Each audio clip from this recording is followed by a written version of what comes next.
Hello, fellow walkers. Oh, here we are again. Today we'll do, once again, a best of one Zendikar Rising Draft. And as usual, we'll analyze thoroughly all the picks, the gameplay, alternative versions of the archetype, and so on. So in a beginner-friendly way. As you know already, but it's always good to mention. Feel free to use the chat. This is a friendly environment even for beginners, so it's don't worry about anything. If you don't know me, I'm Diogo, or I go for the name Diogo Japinto, and I'm on a continuous journey of improvement in Magic as well as in life. So in these streams we'll be focusing on Magic gameplay, on growing, on evolving our skills as Magic players, mostly through limited gameplay, and in the meantime we'll also draw some conclusions out of the Magic strategies that are even applicable to everyday life, okay? So yeah, if you'd like to join me on this journey, make sure to follow me on Twitch, of course, to know whenever I go live. I'm also posting the streams recording on YouTube, and probably I'll create some YouTube specific content in the future, so you can find me there too. And I'm also on Twitter and Instagram, all under this same name, Diogo Japinto. So will we reach 7 wins today? Yeah, you'll have to stick around to find out. First, let's actually do something a bit different. I want to introduce you to something. I want to introduce you to this article that I published this week. This week, actually yesterday, almost 24 hours ago, right? And in this article, I try to go over what Magic has been teaching me since I got back into the game. I truly believe that there's a lot of concepts, heuristics, mind models that Magic imprints in you because of all the practice that you go through to make those to turn those strategies into habits, into as a part of yourself, right? I truly believe that there's something that Magic has to teach us outside the boundaries of the game. So in this article, I go through some of those items, like for example, how it helps with delayed gratification, which is a very, very, very important topic in today's society, because our brains are hardwired not to care about gratification that will, or investing effort into something that won't provide us with instant gratification. Okay, that's why all the social networks and actually a lot of the internet and a lot of the even TV is based on this effect on maybe taking advantage of this effect, right? It's like parasitism. It's something weird, and probably we should know better. But yeah, in this past few years and even decades, we could argue, the humans have become very, very good into tricking other humans into doing stuff, and that might be an issue. It of course also helps us deal with complexity, deal with randomness that we face in everyday's life. So what kind of strategies can we employ whenever we don't know all the outcomes that we can have, that we have available to us? So which door should I open out of all the opportunities that I have in front of me? So all of those things are things very important that Magic imprints in us. Of course, it also helps us cope with failure. Even pros only get like 65% win rate against their peers, so they deal a lot with losing games. The main takeaway is really that one should have a broader view, extend one's field of view and look into the big picture, essentially. Because even though I might lose 1, 2, 3 games, even the stream that I did on Sunday, on last Sunday, it was awful. I made 2-3, I believe, in the first game, in the first draft, and the second one was 0-3. So it was awful. I lost a lot, but actually I truly believe that I built decks that are good. I made some punts. Again, one of the key things to cope with failure is to identify those failure points, identify the errors, and identify how can one actually improve on top of that. That is very, very important. So yeah, we're constantly failing throughout our lives. We're making mistakes every step of the way. But the truth is, there are people that actually look towards others that err a lot. Probably you know that actually angel investors, those companies or even individual investors that put money into the hands of seed companies or companies or startups at the seed level, many of the times they really value people that went through that failed a few startups, if those failure reasons are justified and if they actually try to learn from those experiences and all of that. So it's something to be valued, not something to be harsh upon. Other than that, being a part of a community. So why am I streaming? I'm also seeking out to be part of the community, giving back to the community, not only taking, because I definitely consume a lot of content from other content creators, either articles on level ups, on strategy for limited, for constructed, whatever. I also see a lot of YouTube videos on the topic. So it's about giving back and taking some, and out of all these this experience actually improve as a person, improve one's soft skills, our communication abilities. One of the reasons for me to be streaming is also to improve the way I communicate in public, to have a more fluent discourse, more fluent argumentation capacity or ability. And other than that, Magic also helps on dealing with frustrated people or people that become stressed, because many of the times or whenever we win, there's another people that lose. The Magic is a zero-sum game, as you probably have heard previously. So that opponent might not deal that well with failure and we need to know how to deal with someone in that situation, in those situations, because those situations happen in our life. And I believe this is the last one. We understand and we get used to applying the scientific method. This is more than applying a method, more than applying a given procedure. It builds into us a strong notion, a strong rationale for applying logic throughout our days, and applying sound rationale behind our decisions, behind our arguments, behind whatever we do in our days. So, and why is that? Because we learn to collect data, we learn to modify our hypotheses and modify the way we frame the world according to the knowledge that we gain via the data that we acquire.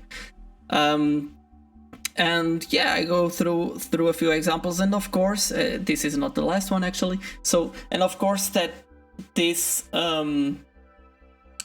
in order to apply the scientific method, one needs to be good both in terms of logic, in mathematics and all of that, as well as in terms of creativity, because it's very hard to actually be a scientist and don't be creative.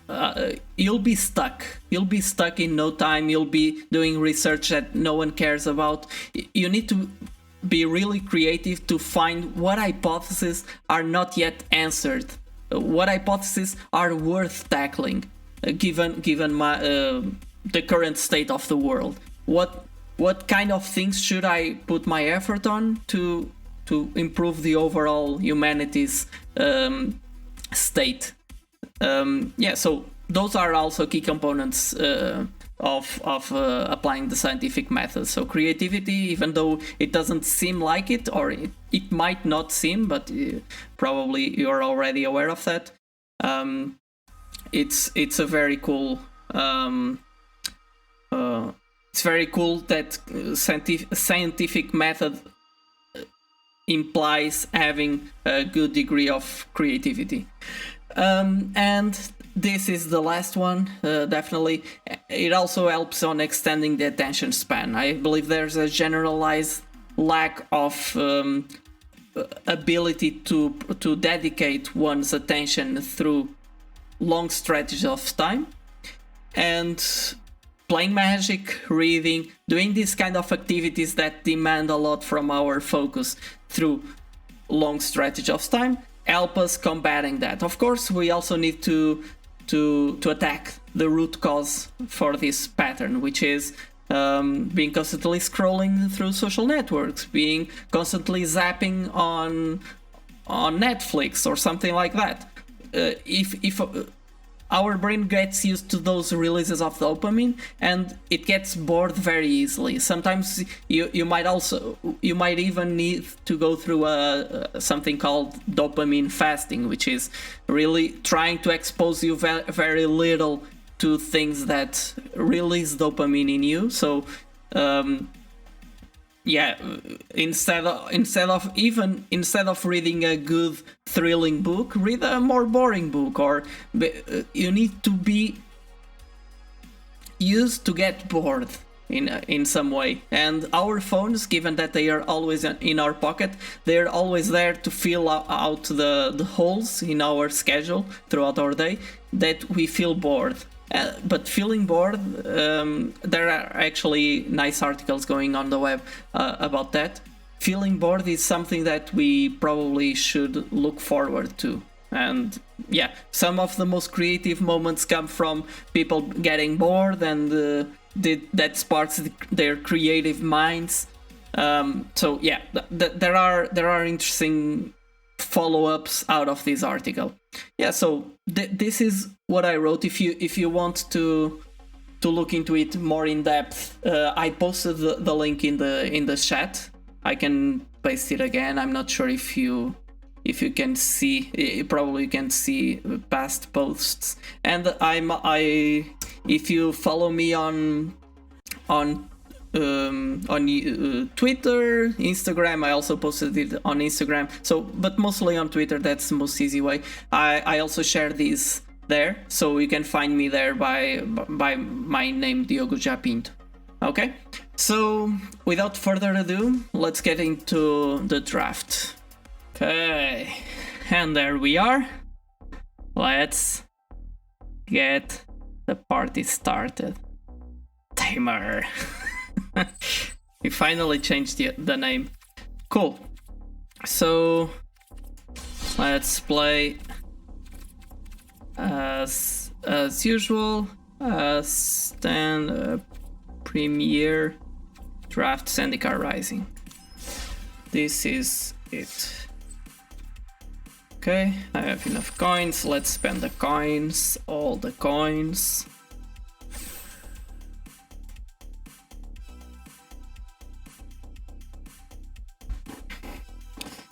And And let's see if we get lucky today and if we reach the 7 wins.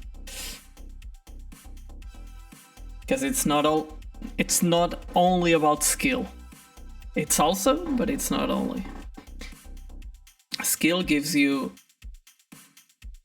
a good win percentage through many attempts, right?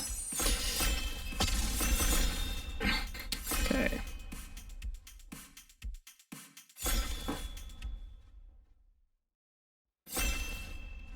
Already.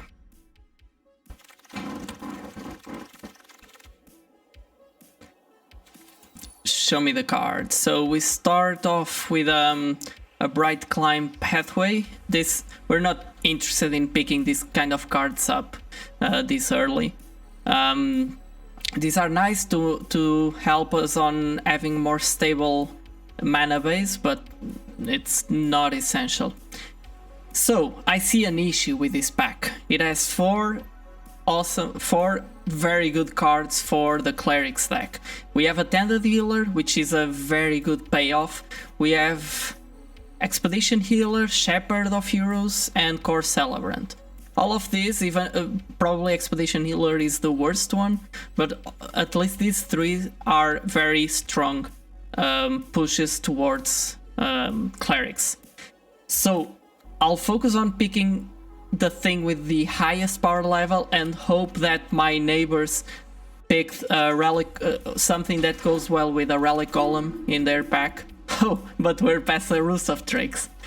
Now it gets interesting. So this card is truly broken. We already drafted it in my first stream, I believe. It generates a 2/2 flyer when it enters battlefield if you pay 4, and it starts generating additional flyers through the rest of the draft, through the rest of the game, as you cast kicked spells.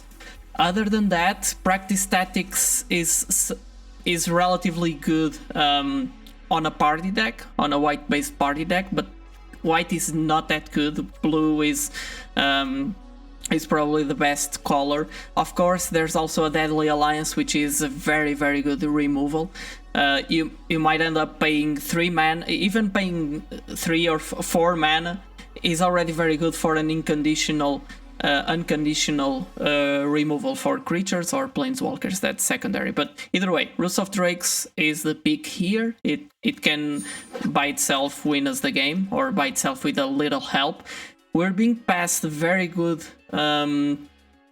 kicker cards, but yeah, even a Rabbit Bite, which is a nice pick if we want to get into green. Either way, I'll probably stick with the colors that I already have and pick a Tazim Royal Mage.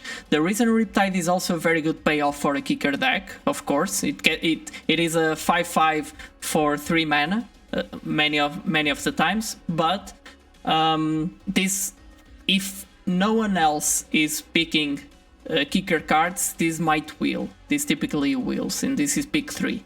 Of course, I'm betting a bit into that, but either way, I still need good kicker cards if I want to make Roost of Drakes any useful. Okay, Grotag Night Runner. Okay, whatever. It's a red card. I don't believe it was that good. We're also being passed a lot of green, it seems. We have a few options here. Either I'm mostly looking into Gnarl Colony and Rabbit Bite. Rabbit Bite is a nice removal for green if you have big enough creatures, but of course Gnarl Colony is good. It has a lot of synergies with the rest of your kicker deck, even more if you manage to put some +1/+1 counters on your creatures. I'll probably pick Gnarl Colony. As happened on Sunday, I'm really looking towards trying to carve my line. So establish a balance between carving my lane in picking some specific cards, as well as listen or pay attention to the signals that I'm being passed. So here we have a field research, we have a Joraga or Joraga Visionary. We also have a Vastwood Fortification. It has some synergies with Gnarl Colony, but to be honest, at least in pack 1, I'm much more geared towards trying to carve my lane, or at least keep my neighbors in my left out of the deck that I want. Because those are also the cards that I'm being passed from my right, so trying to carve my lane in pack 1, and then I can try to pick the spell lands and all of those nice things. Unless the spell lands are actually very, very good. I could pick a Dauntless Survivor. It has a plus. It adds a +1/+1 counter on my creatures. Which is a synergy with Gnarl Colony. We also have this, which is kind of a tempo play because it taps our opponent's creature by its controller mills 2 cards, doesn't untap, draw a card. Yeah, it's still a 3-mana spell. I'm better off picking the Dauntless Survivor, even though it's not a great card at all. Okay, and now another Dauntless Survivor. I won't. This is a warrior. Just seeing if this Shilling Trap is worth pursuing, because 1 mana, draw a card, and possibly save one of our creatures is reasonably good, but it's not great. It's not great if we just get the -4/-0. So out of this pack, another Dauntless Survivor, really? Yeah, I guess so. Okay. We are past the Iridescent Horn Beetle. So at the beginning of your end step, create a 1/1 green insect creature token for each +1/+1 counter you've put on creatures under your control this turn. So we might do some kicker with some +1/+1 counters. Back plan or plan B or subtheme, I guess. That might be something worth pursuing. This Turn Timber Symbiote aesthetic is also interesting. So it's also important to note this is the wheel. So we pick the Tended Healer, of course someone else picked the other two good clerics deck cards. So yeah, we won't be playing this card even though it's very good. Tajura's Blightblade is good in stalling the opponent. Of course, we also have a Kazandu Nectar Pod. Oh, that was pretty fast. Oh, another one, really. Adventure Awaits.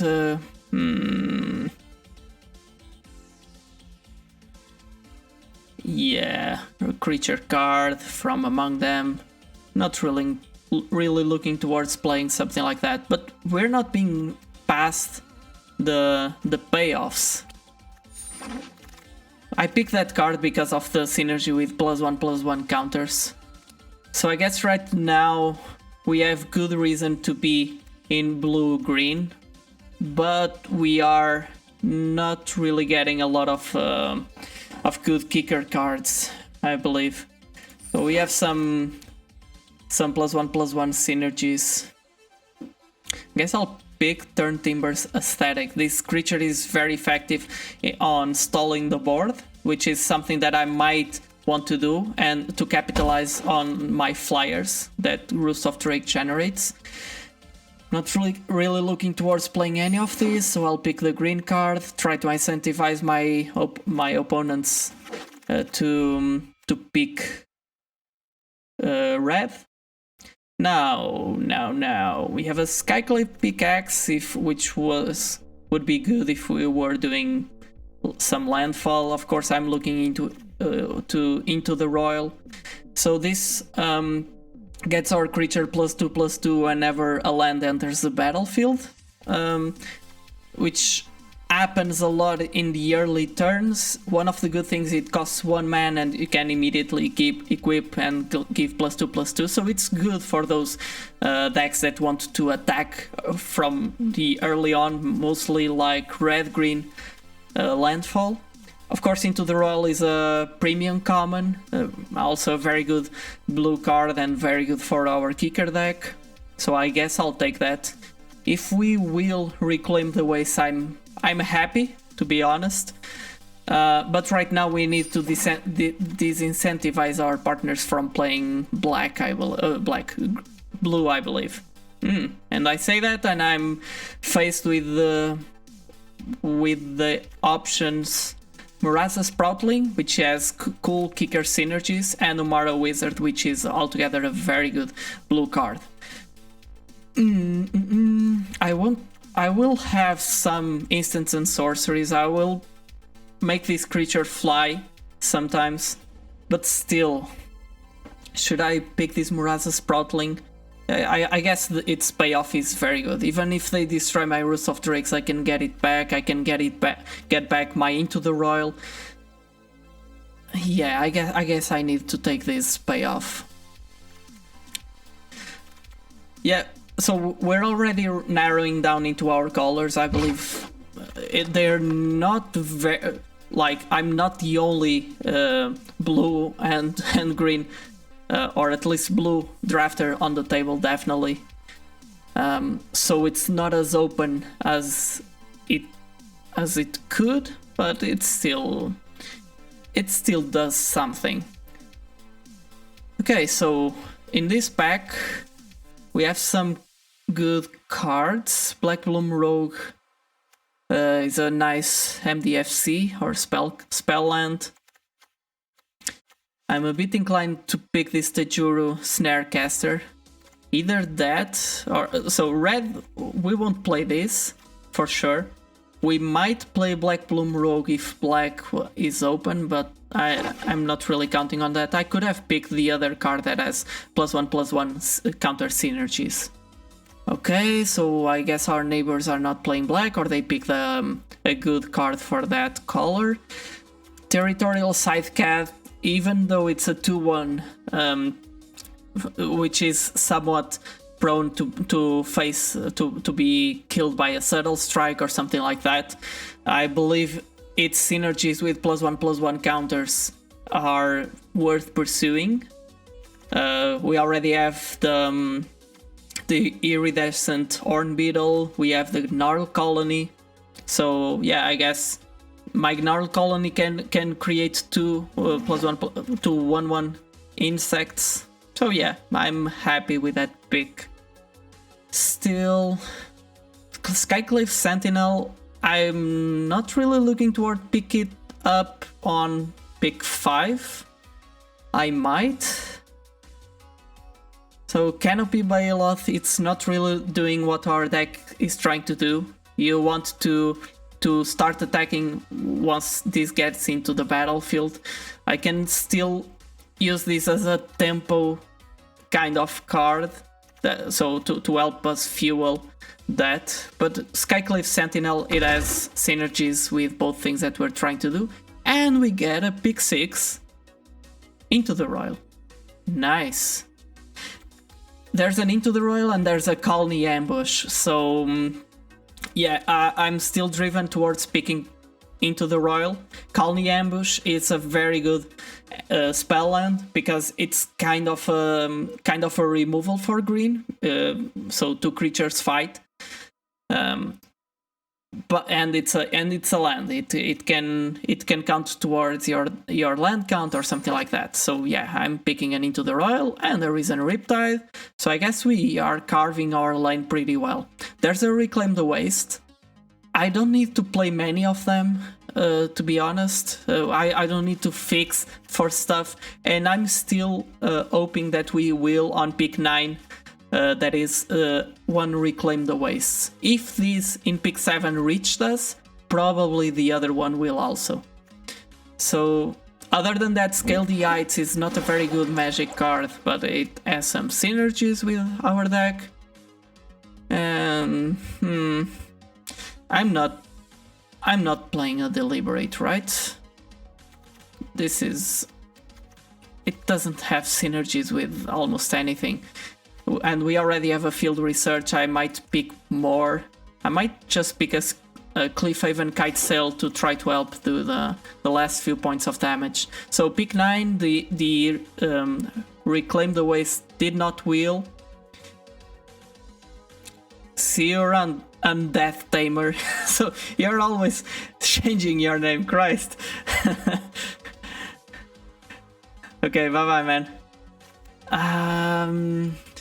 Yeah, I guess I'll pick a Seafloor Stalker.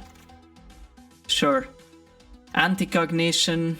8 or more cards in their graveyard, so we're not really playing that. Let's just take that out of the pack. Yeah. So we're at 19-ish playable cards. That's not bad. Bye-bye, man. That's not really bad. Living Tempest, I might need to play that. If I don't get enough. That is useful if I get enough MDFCs. Okay. So, starting from the beginning, rare, we have a nice black card. This goes here into the sideboard. If it was kicked, it returns a creature from the graveyard to the battlefield. It is quite nice, but I think we're in no shape to leave either green or blue by now. Other than that, so there's the Scale the Height, so besides the +1/+1 counter, I also gain 2 life, play an additional land, and I draw a card. I do everything. I'm still looking towards picking this Cunning Geyser Mage, I believe. Let's just take a look at our curve. Just 1 second, let's just first take a look into this pack.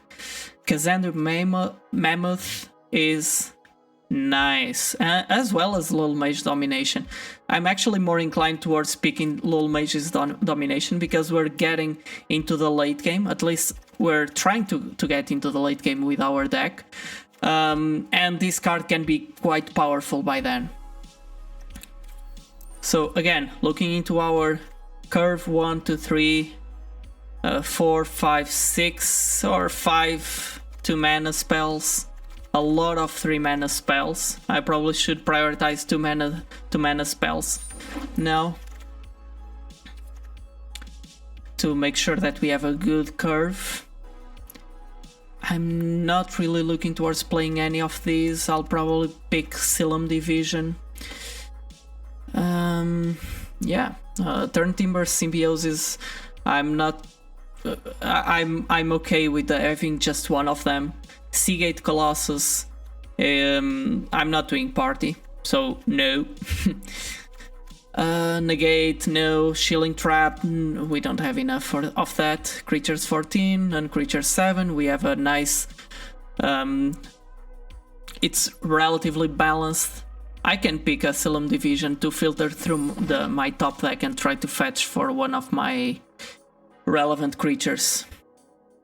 So we're getting nothing interesting from our packs. Damn. So this is bad, this is good if I'm attacking. It can also trade up as a defender. So Skyclave Squid, I'm inclined towards picking Skyclave Squid actually. More than Tajura's Blightblade, I guess. Because this has 1 toughness, so it's easily killed by something like Subtle Strike and other effects of the like. And even if I don't trigger this and attack with it, it's still a good card on my deck. Oh, Jesus. So, there's a Vastwood Surge that can be like a finisher in our deck, and a Tazim Royal Mage. Tazim Royal Mage is a nice 2-drop to have on our deck. Vastwood Surge, it's a nice top-end card. And it has +1/+1 counter synergies. I need to pick that. And probably drop one of the higher costed cards that I have. Cascade Seer, that's a wizard. I guess I'm not doing wizards. Other than that, Nissa Zendikar. This is a 5 mana, as I say, 5 mana 4/4 hasty creature that returns my hand. I'll probably pick Cascades here. It's not a good pick. I'm really not sure that I made the correct pick. Okay, let's pick at the Durabilite Blade. Nothing else on this pack for us. And we'll see if we'll play with it or not. Skyclave Squid. So our deck is near finished. It's not the best kicker deck around, for sure. It's still something. We might do interesting stuff with it. I guess we kind of found our lane in this draft. I'm not sure if I should have been drafting anything else other than this. Let's just pick this, just because it's different, and I won't play 2 of those. Pyroclastic Alien, sure. So red looks to be open. We might have ended up in a red-green landfall deck, but a kicker deck is worth trying to pursue, given that we pick the Roost of Drakes, and we actually managed to do something, right? We managed to draft an interesting deck. Okay. So we're at 47 cards. We need to do some... We need to lower our card count. Let's just see if we have... We just have Silum Division, which counts towards our land count. Let's do this.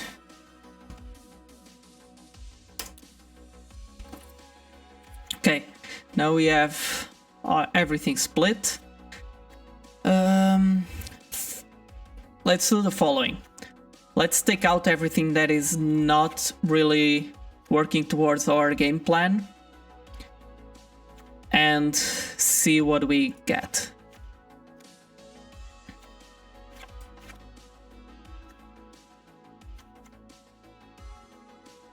This is a nice blocker, but let's remove it for now. Okay. In terms of non-creature spells... Okay, 2 Strengths of Solidarity. Jesus, I'm not that desperate, I believe. On it for each creature in your party. Creatures in my party. I have insects, gargoyles. Does that count? So right now we have this 1 rogue, 2 warriors, and 2 wizards. We might prioritize a few of those, but for now we leave them off. Lol Mage's Domination. This is a nice card. I'm just not sure if we'll be able to take advantage of it. Let's remove it for now. On up to 1 target creature, gain 2 life, play an additional land. This is not really doing what we want, and Nissa Zendikar is out. So we're at 34 cards. We have 18 lands. That's a good count for a deck that is looking towards doing what we are trying to do. 2 basic lands, Vastwood Surge fetches as lands, but it's important to note that this, unlike something like Reclaim the Wastes, it cannot be played early on. So you actually need to have 4 lands in play before you can start to think about casting Vastwood Surge. So this is not the kind of card that we can count as a land, okay? And unfortunately, we didn't pick any of the Reclaim the Wastes. So yeah. Okay, some +1/+1 counter synergies. Gnarl Colony and the Iridescent Horn Beetle. Those are our 2 ways. And of course it's always good to put +1/+1 counters on flyers, right? Okay, out of the cards that we have available at our disposal, what do we want to prioritize? six 2-mana spells. Given that those 2 of those are into the royals, we don't really count them as 2-mana spells, I guess. We might still play them on turn 2, but Roost of Drakes is definitely not a 1-mana spell. It's more of a 4-mana spell. So I still think our curve is not looking bad, but we need some lower costed stuff in our deck. So things that hold off the ground until we reach the end stages of the game. I guess we can play. So Turn Tamer Aesthetic is not doing really anything with our deck. We have 6 non-creature spells. Given that we have just 1 Tazim Royal Mage,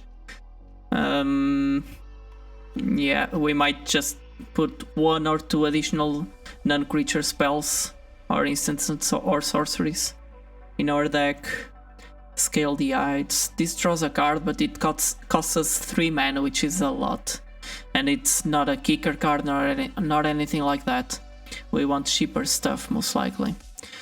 So let's just pick this one up, the Nectar Pod, because it gives us some life. I might pick Lul Mage's Domination. Picking it up again with our Tazim Royal Mage can be quite strong.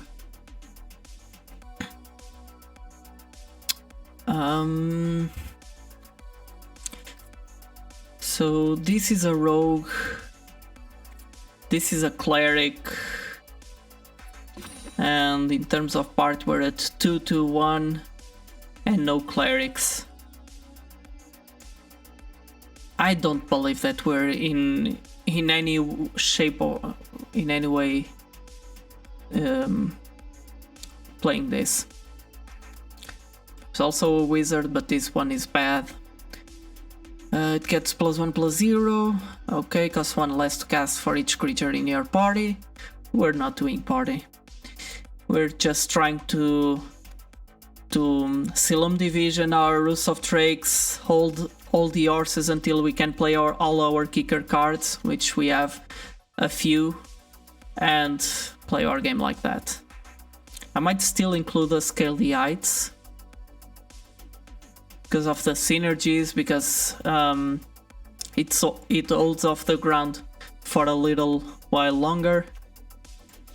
If I do the following, this doesn't look bad, but there's also the Skyclave Squids. I might just drop 1 of these and play 2 Skyclave Squids, or should I just play like this? Okay, so 1, 2, 3, 4, 5, 6. I have 6 2-mana spells. Yeah, okay, this looks good, I believe. Shift, let me just hide this FPS counter thingy in the lower end. Okay, so first game, let's do it. Fingers crossed.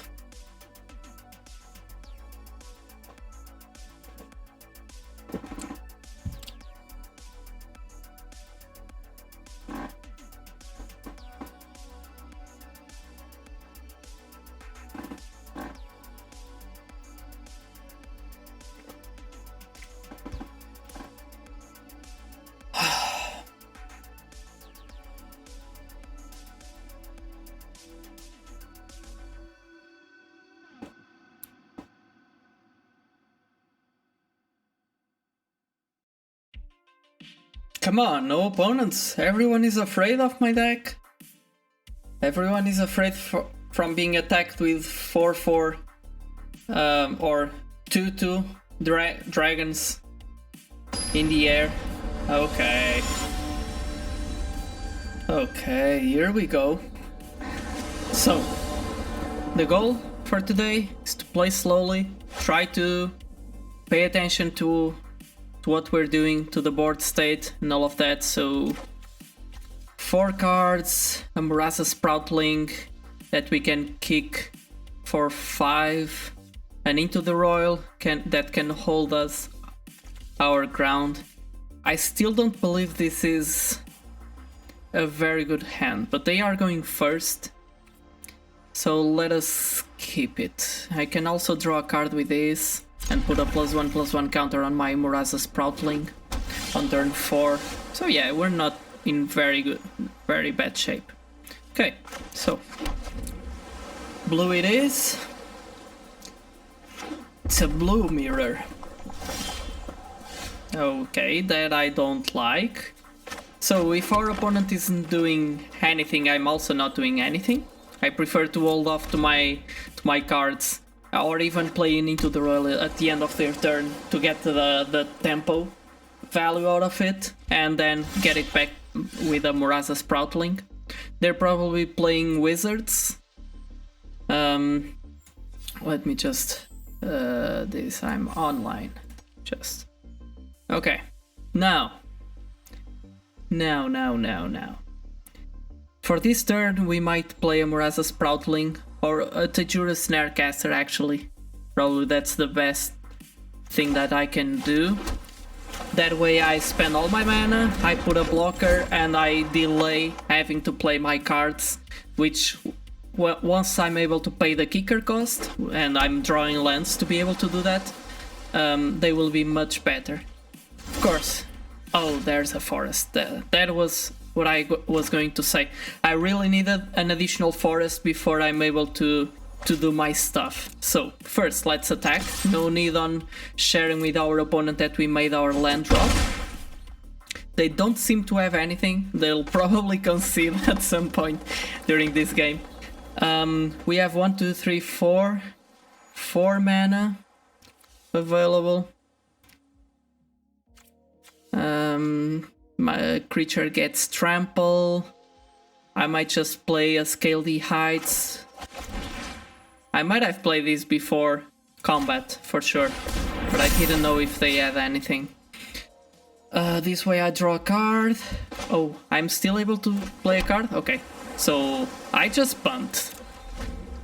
I'm still able to play an Into the Royal on their turn, but I could have kicked a Gnarl Colony or... oh no. No, I could not, of course. I just played an additional land. Sure, do your thing. I just play an additional land because of the card that I played, Scaledy Heights. So yeah, I'm passing. And this is my turn now.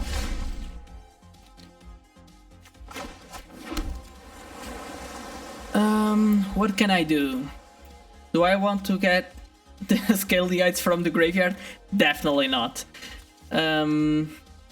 It's any card with kicker. Yeah, so Gnarl Colony it is, with kicker.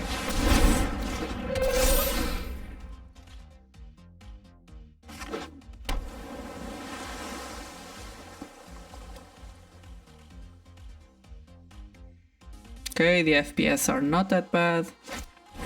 It still drops a lot. Jesus.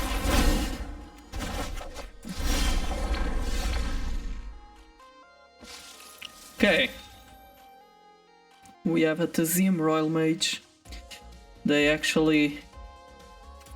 Oh, they got it back to my hand. I was distracted.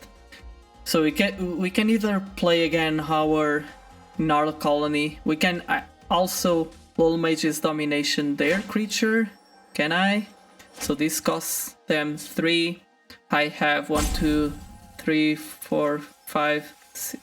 1, 2, 3, 4, 5. 5? 1? No. Set. 1. Okay, I have 5 mana. So I can cast it for 6. I'll cast it now. 1, 2, 3.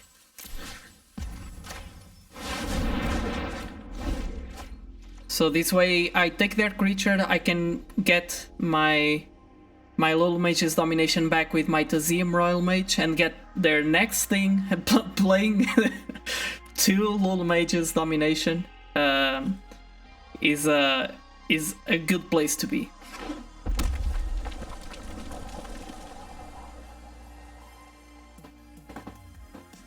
Okay, do your thing, opponent. Okay.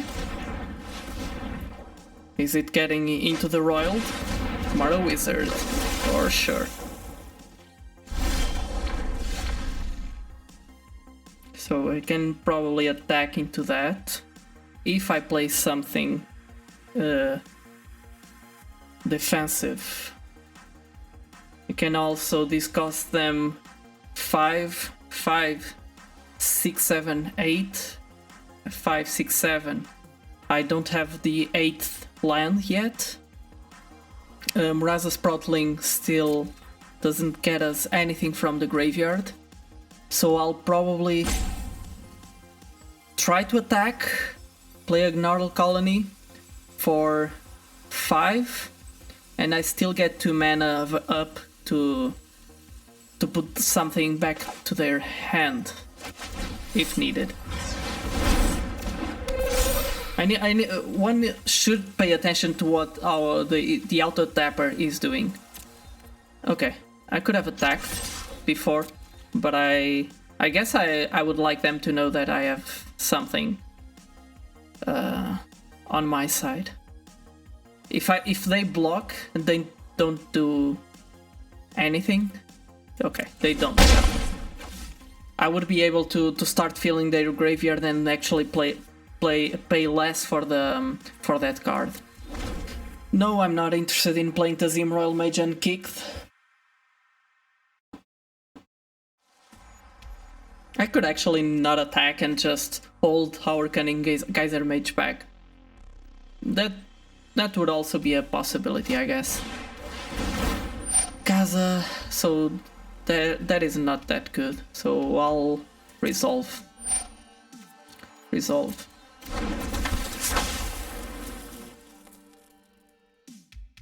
Number of wizards that you control as this ability resolves. Okay. That can be... That is aced. Okay. Now I into the royal. Their wizard. And probably they won't be able to play the card that they want. That's just a guess. Okay, they're still able to do it. Then why did they tap that card? Sure. So look at top X cards. X is 3 plus the number of creatures in your party. They have 1. 3 of those cards in your hand. So that's a nice... That was not good for them, I believe. Okay. I should attack. But if I attack, I should try to field research on my second main phase, or on my first main phase. They might have an Into the Royal or something, so I don't want to spend my mana before I attack. Let's attack. Okay, they don't have instants, it seems. So I guess I'll field research, and if I don't get a better trigger target for it, my Murasa Sproutling will bring a field research back to my hand. And I'll just fill it in. 3 cards, yes please. Oh, that it is. Our friend Roost of Drakes. Our friend Roost of Drakes. Why did I? Friends? Yeah, all the dragons are my friends. All the dragons that will come out of the roost, I guess. Come on, opponent. Come on. You know you want to play that Umara Wizard. You know it. And you know it will be faced with an Into the Royal. Okay, sure. What is coming? There. Lord Mage's Domination. It must be really expensive for you to do that with your creature. Or you're casting multiple things. Okay. Return up to 2 target creatures to their owner's hands. Scry 2, then draw 2 cards. Oops, what did you do? Oh, oops. Oh, poor guy. Oops. I got an illusion out of the deal.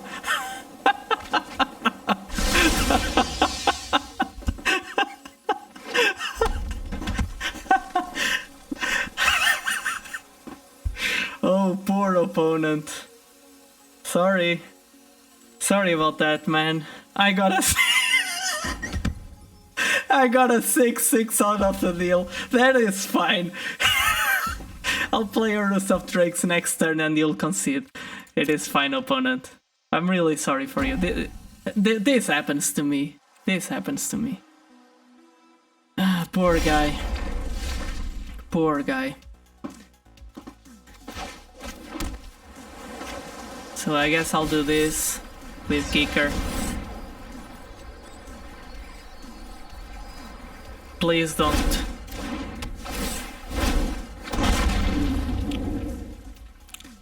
Now I can... I have 1, 2, 3, 4, 5 mana. 5 mana, this costs me 6, so I can do that. This costs me 5 mana, so I will do that. But before I'll attack.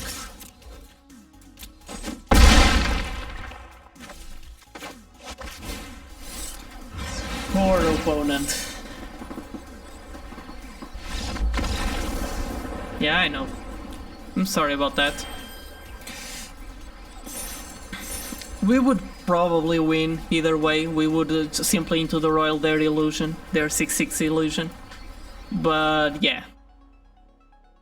Yeah,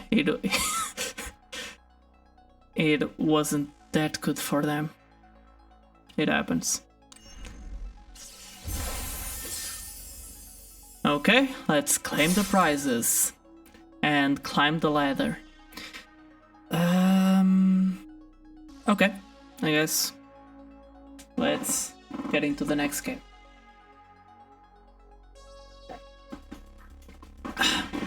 Let me just grab some water.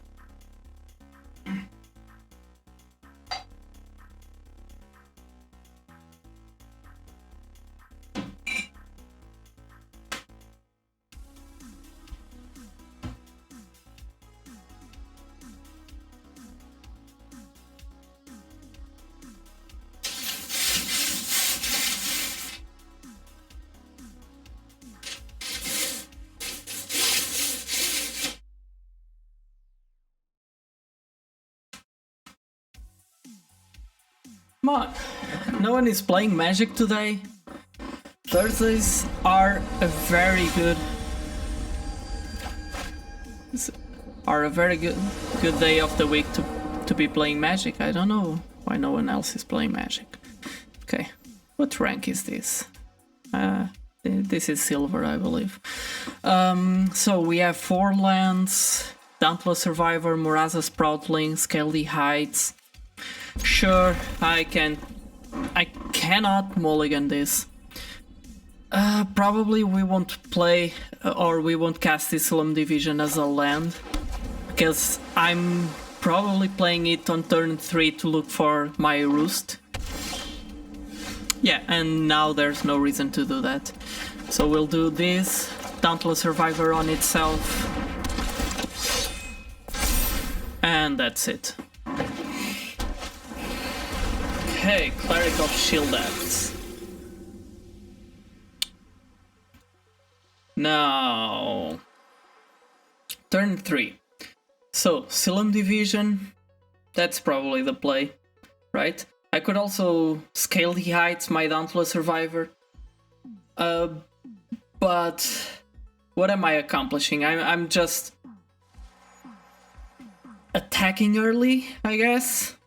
They're not attacking with their Cleric of Shield Depths. Our deck wants to go late into the game, so Slum Division it is. This is an instant, so I can play on their turn. I won't attack. I will end my turn.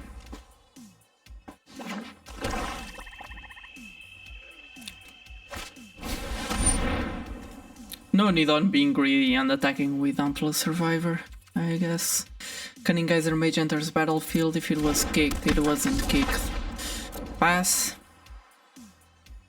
and I'll play my Silum Division. Yes, sure.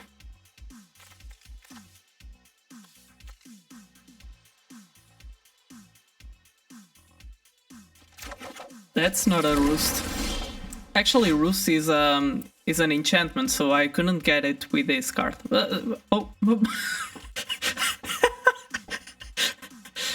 Serendipity. Serendipity. Jesus. I love it. So I guess a Roost of Drakes for 4 mana is the play, and that's it. That's my turn.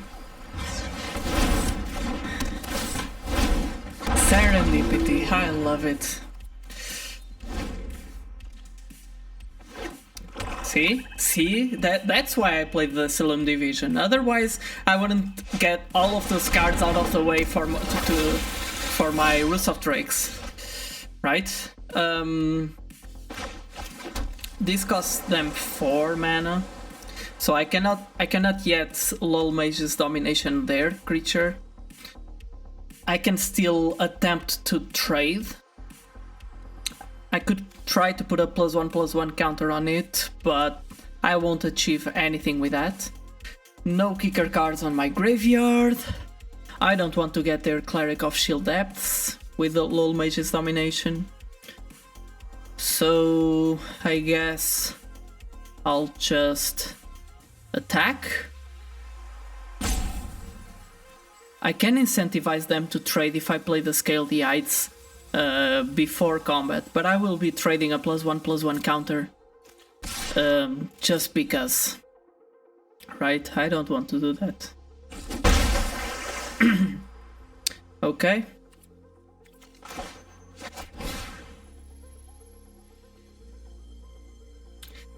I'll put +1/+1 counter on my flyer. Okay, that's a land. I can play an additional land. That's an effect that I forget. 1, 2, 3, 4, 5, 6, 6, 3. Next turn I can pay 4 and get these out of their hand. So I'm happy for that. I'm happy. Let me just check a message. Okay. Okay. Let me just reply to a text message while they think. Okay.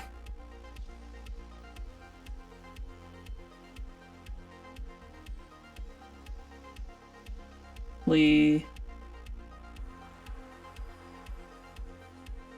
1 second, opponent.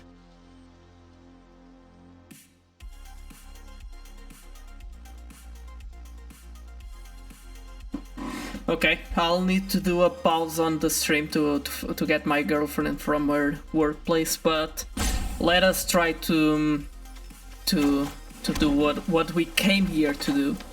So yeah, this Seagate Colossus is big and all, but I really don't care. Autopay, sure. I can now attack. 1, 2. Oh, it has Summoning Sickness. Okay. Sure. I'm looking towards attacking in the air, I guess. Deadly Alliance, sure. Next turn, I can... What can I do? No kicker cards.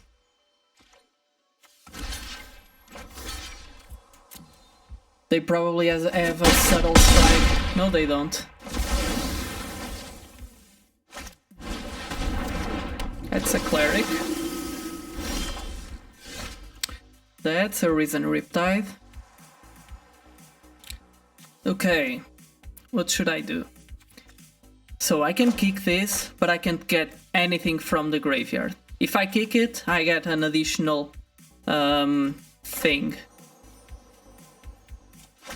This is a sorcery, so even if I kick it, I don't get any additional value out of it. This cost me 5 to kick, so I can't do anything with that right now. I will still probably No, I won't cast Field Research Unkicked. For sure. Neither of these. So I'll just attack. They will attack and I will take it this turn. And my Risen Riptide...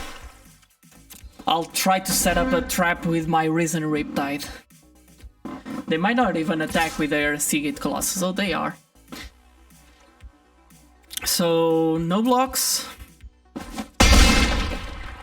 I go to 8. And now...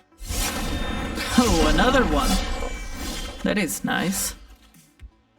I can Into the Royal on their turn and kill one of their creatures with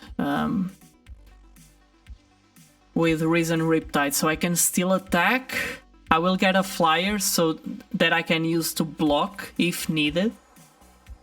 So yeah, I'll attack with my creature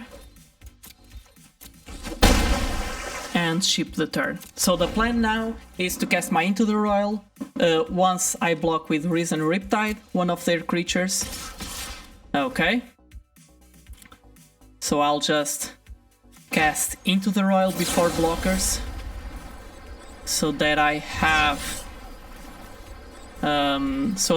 my Drake to block if needed.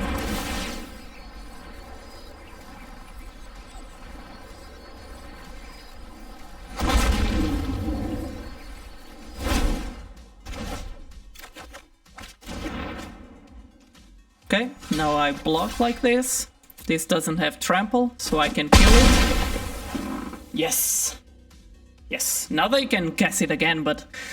Oh no! That was good. Nice. That was nice, opponent.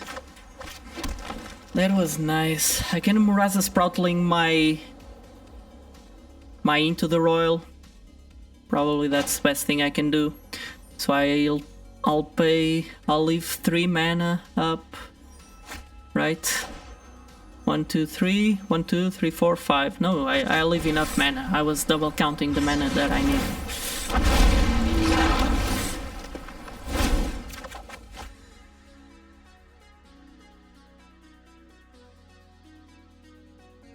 I can still...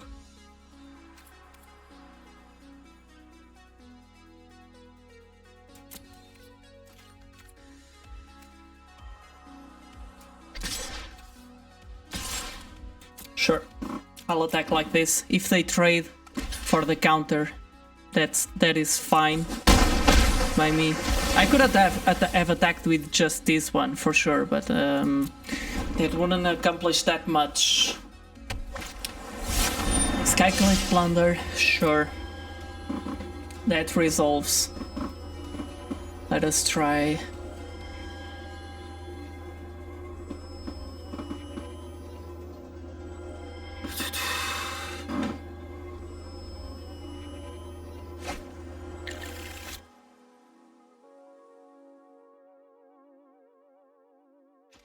Okay, no need. Pass to attackers. Okay, they have a Seagate Colossus in hand. Now I can... I don't have enough mana.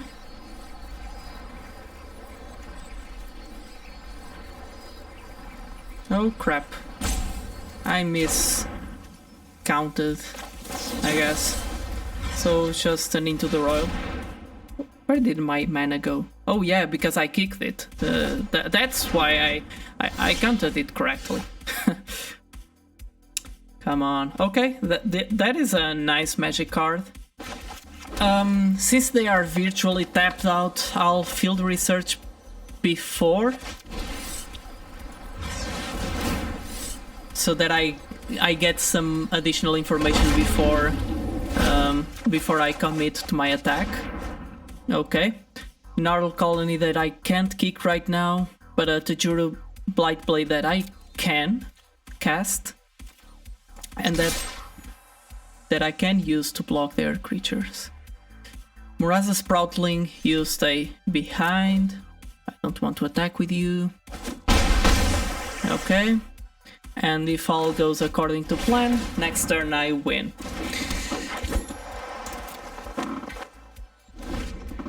And probably after that we'll have to do a half an hour break because for me to pick up my girlfriend, and then we'll continue over where we left. Okay, so it's also a good time for you to go to the bathroom, eat something, just chill for a bit, talk to people. Yeah, okay, that was quick. I guess I'll pause now the stream and get back as soon as I can. Okay, we're doing good. This is feeling much better than the drafts that we did on Sunday. So I'm looking forward to the outcome. Okay, more packs and stuff. Whoa, an Angel of Destiny. Thank you, Arena. Hey, GeForce, are you around? It's a bad thing that... Did you only arrive now? Because... Oh, a Lotus Cobra. Thank you. That's a standard playable card, I guess. I'm not even sure how it is right now. Oh, so... I'll actually need to leave right now. It's a bad thing that... Well... It's a good thing that you joined us, but the only thing is I'll actually need to leave right now to pick up my girlfriend from work, and then we'll resume our awesome draft. We're 2-0 right now with this kicker deck, just for you to see. So we have a kicker / +1/+1 counters strategy, this iridescent horn beetle, which puts insects, 1/1 insects on the board. We also have this, where is it? The Gnarl Colony, yes, and the Vastwood Surge. So yeah, in half an hour I should get back. I'll probably drop the stream and resume it once done, so that if you are following me on Twitch, you'll and you are, I believe, yes you are, you will get the notification. At least that's how I believe it works. So guys, see you in a bit. I'll get back as soon as I can, okay? See ya.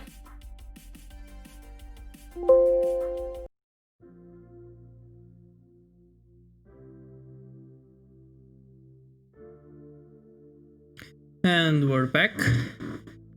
So right now we're 2-0 with a very good deck, I would say.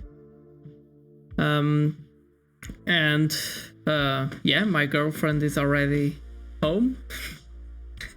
And let's get started then. So this is the deck that we were playing. Let me just small webcam so that you see it better. So this is a Tajura's Blightblade, Roost of Drakes that we're betting on. We've managed to find it out, I believe, in both games. Yeah, in both games.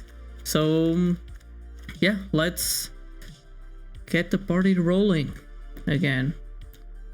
Large webcam. Okay, this is done. Match number 3.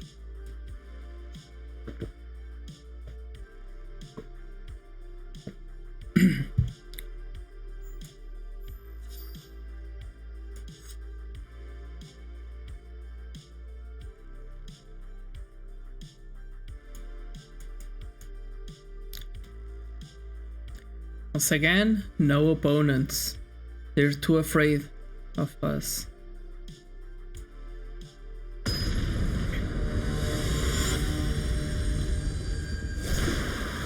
Cool. Sarah. Okay, so no MDFCs, 2 lands. I go first. No, I will mulligan this. If we are left with 2 lands in hand, I will lose this game. Okay, and our mulligan paid off. I'll keep this. I need 4 mana to play my Roost of Drake's Kick. I have a Skyclave Squid to hold off the ground. I guess I'll ship Silum Division. I don't have ways to pick up MDFCs from the battlefield. So... oh, to the hell. I guess I'll play... I have a turn 2 play, a turn 4 play, I still have a turn 3 play, so I guess I'll ship a land and hedge the possibility of playing Silum Division as a spell. If needed. Let's ship the turn. There's a Roost of Drakes, but we won't play it this early.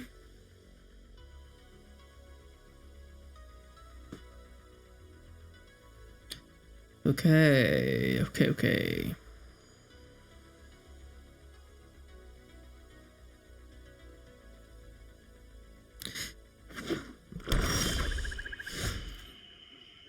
Okay, we have a turn 3 play now.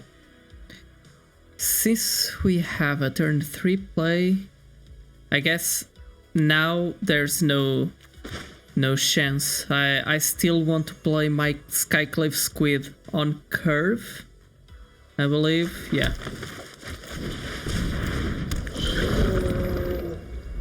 Yeah, I still want to do that. There's a good argument against it, actually. Because now my I cannot play my Risen Riptide, and I could have it being a 5/5 in the previous turn. Now I need to play my Silum Division tapped, unfortunately. And I'm not drawing my spells. Guess I'll just do this. This is not as efficient, but it is what it is. We could have a Risen Riptide to defend us from that Skyclave Squid. Now we don't. I could also have not attacked with the... oh, sorry, from the Skyclave Shade. Everything is Skyclave on the battlefield. Oh, a copy of Skyclave Shade. That's not very good, I guess. Okay.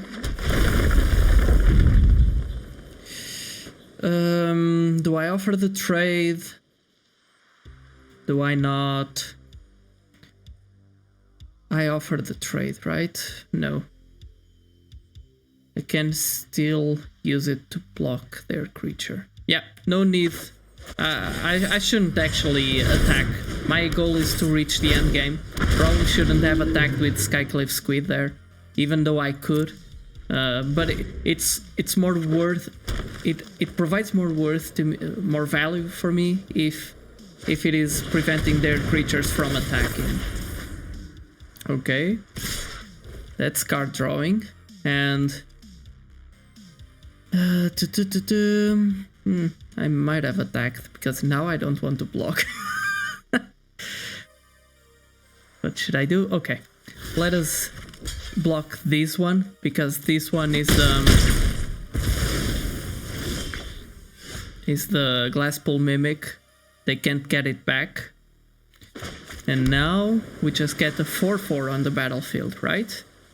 I have 2 lands, 1, 2, 3, 4, 5. So I have enough mana to cast my Gnarl Colony. Next turn, I might even attack with a... no, I won't attack with a Risen Riptide, but I can do stuff with it. I can at least play it, I guess. Gnarl Colony. And a new flyer. So Roost of Drakes, yeah, it's crazy how good it is. Roost is very good. There's also an uncommon, the relic vial or something. It's not relic vial. It's the one for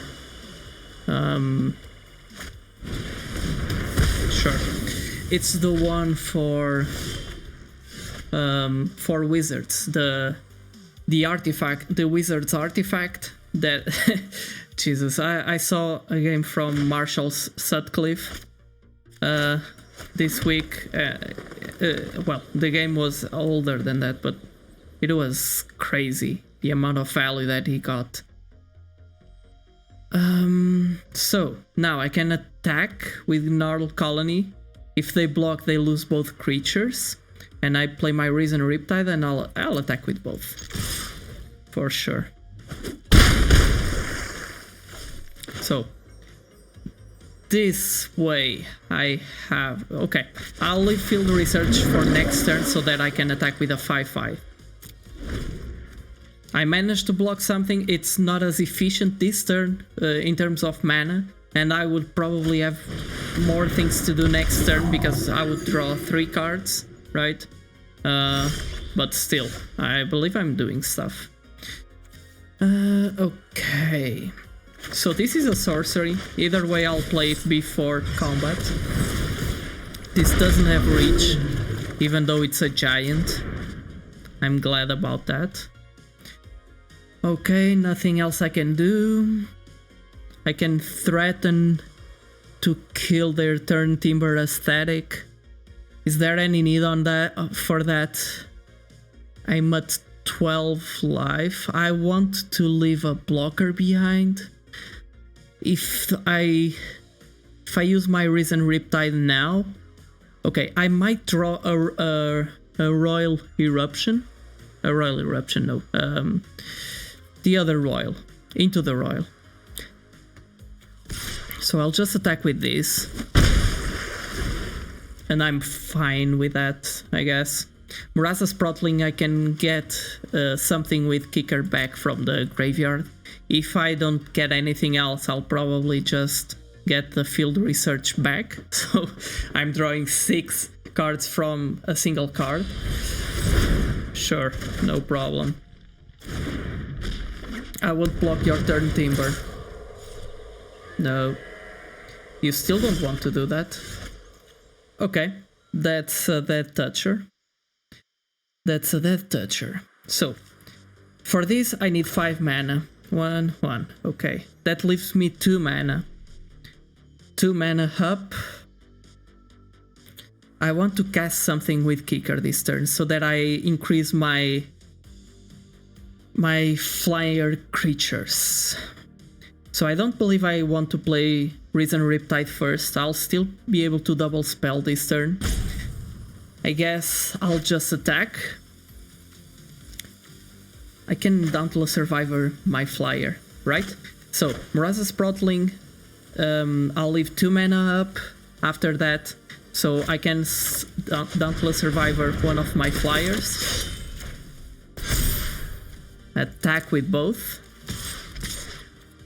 They don't have anything to protect. This way I have lethal next turn. But I still want to ensure redundancy. So I don't want to be exposed to them just flipping one of my creatures from the board and be happy about it. I want to do other stuff. They're probably... are they holding anything against us? I should just present them lethal and... yeah, they'll likely into the Royal one of my... I could have played Dauntless Survivor on one of the other creatures. This way I would maximize the redundancy. Now they might manage... exactly. Oh, they misplayed. I'm sorry about that, opponent.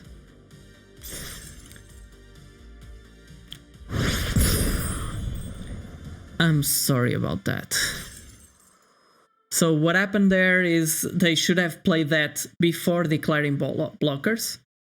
So attackers step, and they didn't. They play that only afterwards. I've made my share of mistakes like that in the past, and I'll do several of them in the future too. So nothing to point them fingers about. It's a common thing to happen.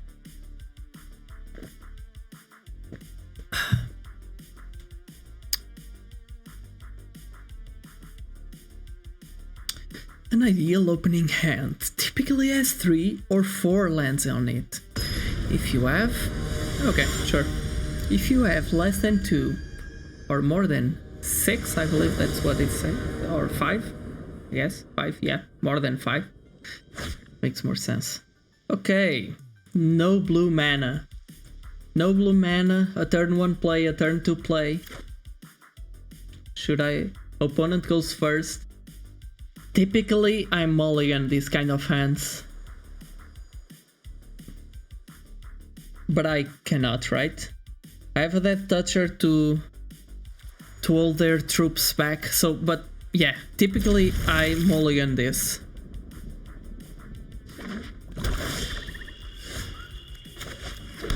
Okay, at least I'll be able to cast Vastwood Surge to get islands on turn 4. I guess.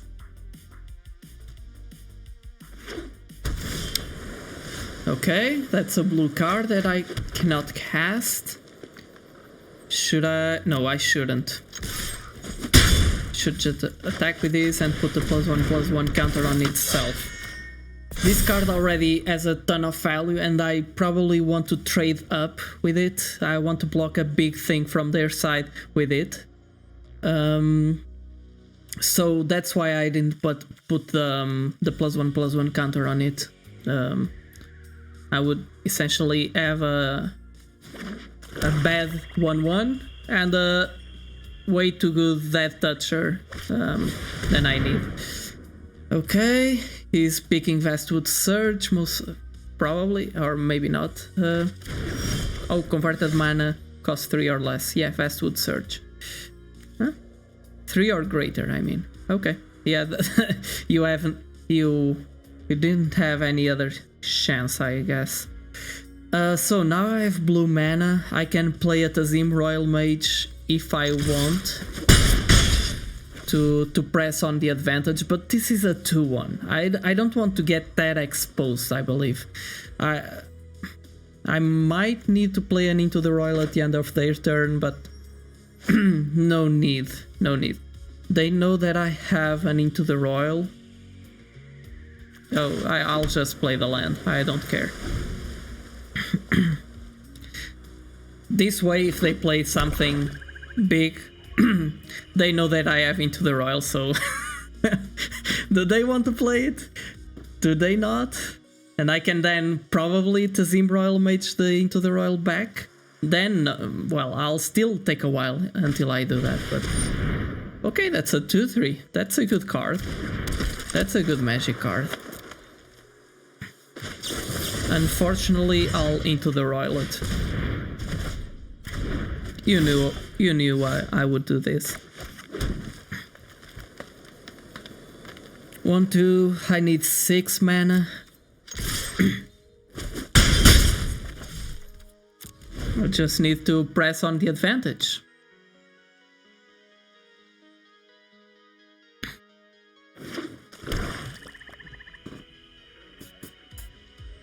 Yeah, you'll play that again, right?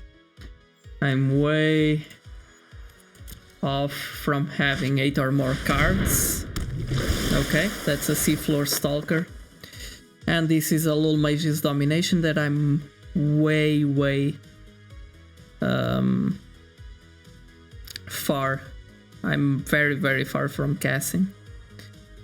Tazim Royal Mage, I have 4 mana on the battlefield, I'll have 5 now. I still can do a damn thing. If I attack, I'm shipping them for 1.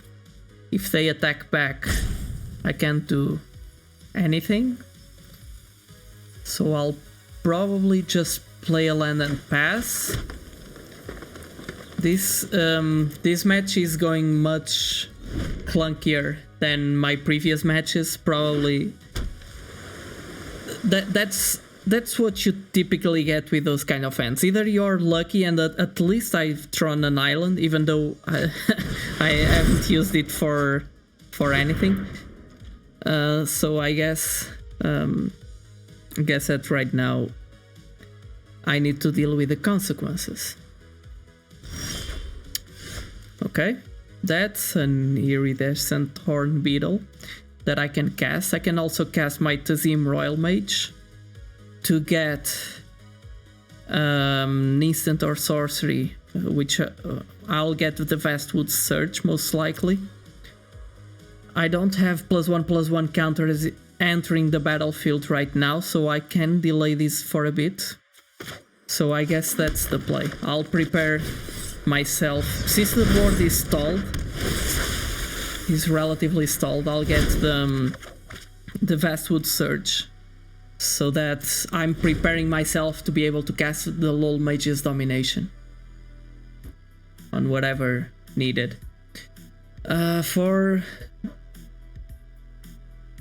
I need two basic lands, put them onto the battlefield tab, shuffle your library. This is for 4 mana.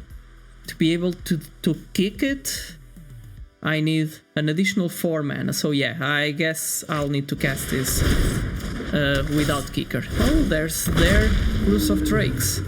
Cool. Good for you, opponent. Good for you. Yeah, you know you're passing the turn. Okay, so now we get an additional island. 5, 6, 7. I'm almost able to cast Vastwood Surge Kick, which can be huge. I'm so close. Should I be greedy and play the Iridescent or Horn Beetle instead? And my island? Will I draw another land? That's the question. So how many lands? My deck has 26 cards. 1, 5, 6, 7. So I guess we've drawn... there are 10 cards... 7, so 10 lands on the battle... on the library. 10 untapped lands. So it's around one half to 1/3. So I guess I'll try to maximize the value.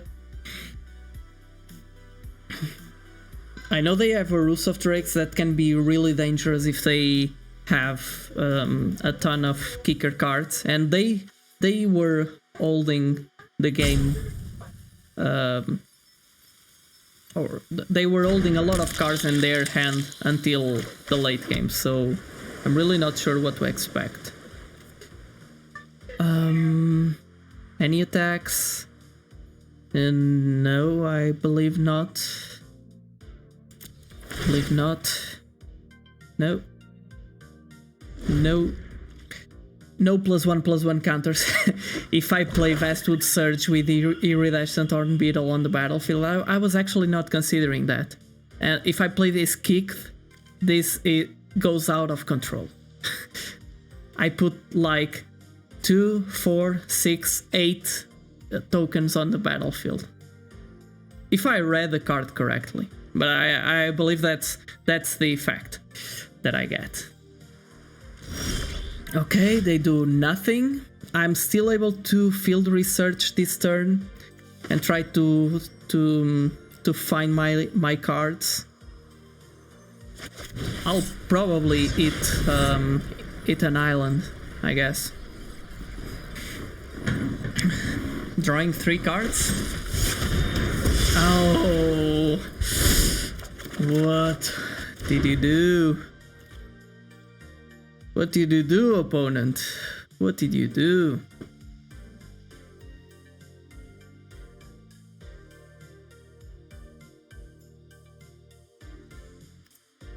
I should not attack.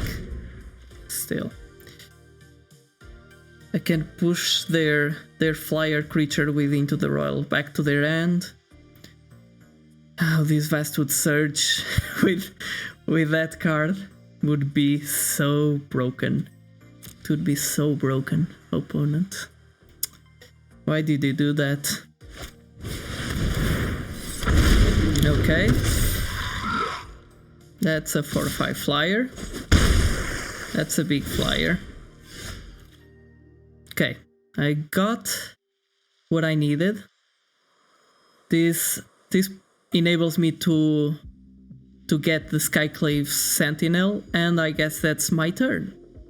That's my whole turn, right? This should hold them back for a bit. Yeah, I guess so. So I'll pay, this cost them 3, so pay 3. I'll get this. Auto tap. Do I want to play Dauntless Survivor or Into the Royal? I don't have... I'll probably play Dauntless Survivor. I want to maximize the value that I get from Into the Royal. Yeah, sure, the auto tapper works. Now I want this to grow my Dauntless Survivor. And I won't attack, will I? I can attack with Dauntless Survivor and Tejura's Blightblade. They might double block the Dauntless Survivor. I would kill their Seafloor Stalker, most likely. And Tejura's Blightblade would pass through. If they block Tejura's Blightblade, so if they don't block at all, they get 4 points of damage. I believe it's definitely an attack. So why? If they don't block, they get 4 points of damage. Yes, I will first kill the Seafloor Stalker, for sure. And after I kill this Tejura's Blightblade is doing nothing on the defensive, okay? So that is essentially why. They could have shump blocked the Dauntless Survivor, I guess. Oh. Why? Oh, okay, yeah, it was killed. It is correct. So they get back. Oh no, they are killing my Skyclave Sentinel now. Can I do anything to prevent that? I cannot. I can still Vastwood Surge and attack.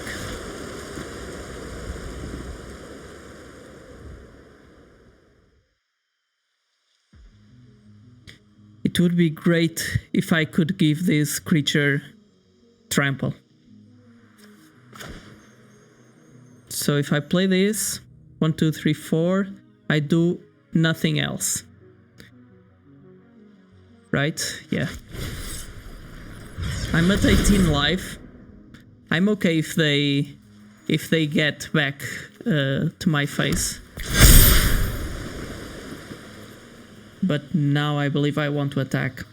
So if I attack with anything other than these two creatures. Wait. So I guess I don't want to attack with those. One of their flyers will go to block this. If they block with two others, one of these creatures, yeah, they don't have that kind of profitable blocks, really. They can double block a few of them, but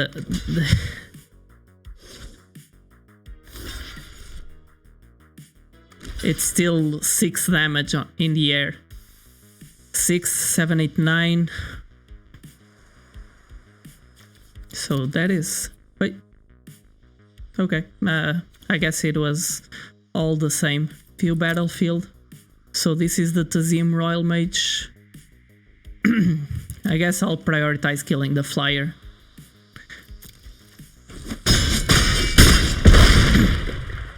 Now they're at 3 life. They are getting my Skyclave Sentinel out of the picture, for sure, with the Deadly Alliance, but I have an Into the Royal to get their whatever blocker they get out of the way of my Tajuru's Blightblade.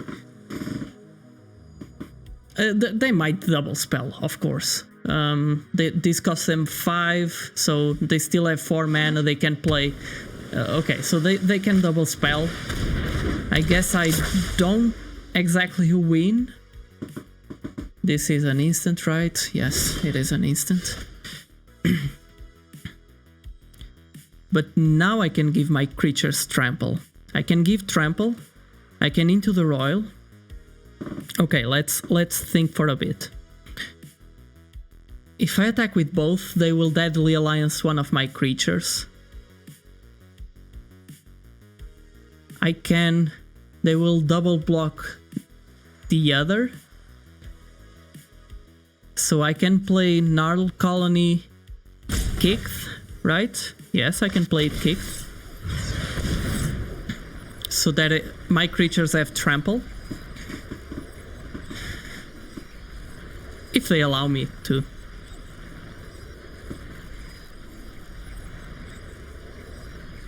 Still have an Into the Royal to do stuff after I attack. Sure. Should I? To its owner's end, so they are the owners of this card. Owner Monkey 2. So I'll let that resolve. I'll just Into the Royal it. Whatever. I could have not done this, actually. Okay. 5 spells or abilities on the stack. That is cool. That is not attacking this turn, but we got our own Skyclave Sentinel. Oh, opponent. You don't even have... You have no idea how dead are you. Yeah, just give up. Just give up. Come on. You're doing yourself a disservice by keep playing. Oh, I need to. So I need to drop 2 cards from my hand. This one and this one. Sure. They're at 4 life now. I need to cast my kicked Skyclave Sentinel. That's a 5/3. Sure. Get in.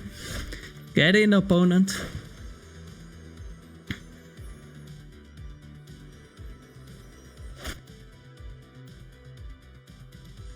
If I attack with my Gnarl Colony, that does...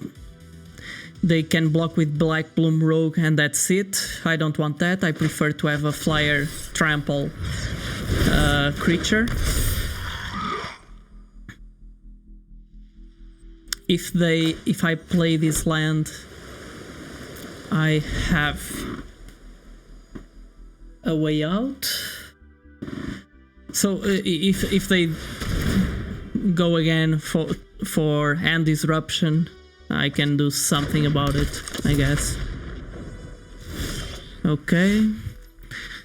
That's a Scythe Cat. That doesn't help me that much. Now they can triple block my flyer and still have a flyer on their side of the battlefield. I don't really want that. If I attack... So if they triple block my flyer, which is the only way to kill it, I can still attack with my 2 land creatures. Right? So, let us see. If I attack with all, they need to triple block this creature to kill it. I have... No, so I need to decide fast. If I attack with these 2, they can kill this and go through. If they just block with 1, they suffer trample, so I guess I'll try to attack with both, with all, Am I dead on the swingbacks? 5, 7, 8, 9, 10, 11. So I'm not, because I'm playing this territorial side cat. They might have something. I cannot attack. I cannot attack, right? I need just to play this. They might have something. They have some kind of instant on their side of the field. So no, I would lose this game if I did that. My old me would attack. Sure, mind drain away. The issue with this card is they are getting life out of the deal. And I need to draw good cards now. Because now we're in a board stall. I'm not really sure what I can do to prevent this. Are they milling me? Are they milling me effectively? I have 10 cards. I should have attacked probably. That's one of the few ways I have to win. Now they have more flyers. I guess I can play this. Okay, done. That is fine. Now I attack with all. So last turn I had a chance, this turn I don't. Either way, I guess I'll lose.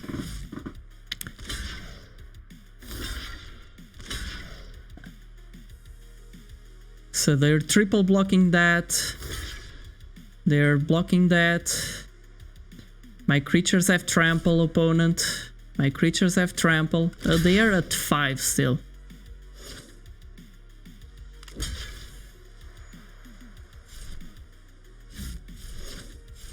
I'll do a bunch of trades. I'm not dead on the swing back, but I still need to top deck good cards. Go ahead, opponent. Think. No pressure, man. You have three hourglasses, so 3 timers, I guess, to decide. I guess you don't have really good blocks. Probably is dead on the second turn, but at least this turn is more tapped out. Okay, no decision here. I have trample, opponent. I have trample. Probably they didn't have a block, so but it's a nice thing that we got that win. We were getting milled out pretty badly. Okay, cool. 3-0. I guess our bad luck from Sunday is wearing off. Let's get to the next match. 4 wins. 4 wins already. Yeah, 4 wins. Okay. 4-0. Well, at least we broke even. even if I lose 3 games straight, we broke even. But the goal is 7-0. The goal is definitely 7-0. If we 7-0, we'll tweet the deck. It's nothing really. It's not one of the best decks that I've drafted. At least I still think we're playing pretty tight right now. But things might get hairy. Okay, so I'm not inclined towards keeping this hand. A 2-lander for a deck that wants to go to the late game is a mulligan in my head. I'm much happier about this. Turn 1, turn 2, turn 3. Yeah, I'll keep this. Vastwood Surge. This is a nice card to kick.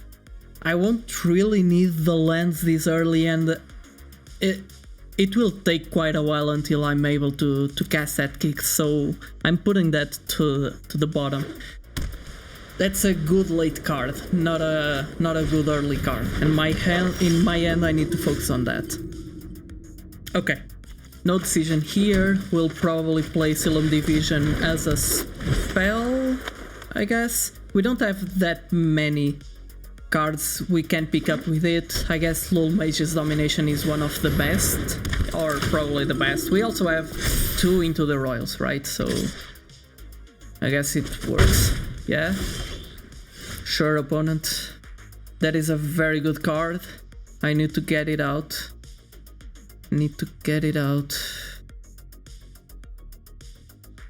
Okay, I guess I'll just attack and then Dauntless Survivor. One of the big issues that our deck faces is the lack of removal. There are just a few ways. So we have Into the Royals, but that is not enough. Target the creature. Again, same logic as previous turn. I need to spread out my threats. I prefer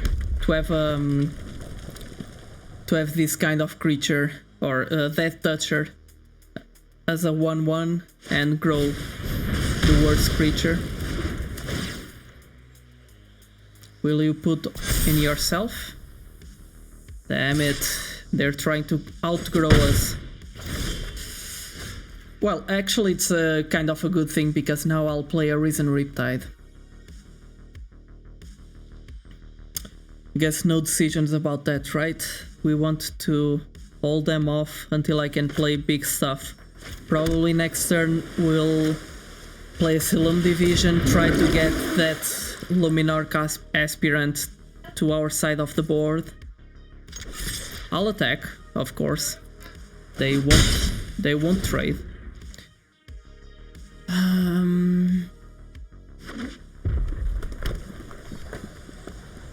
They won't trade. Stonework Packbeast, that's fine. They'll put it on Stonework Packbeast.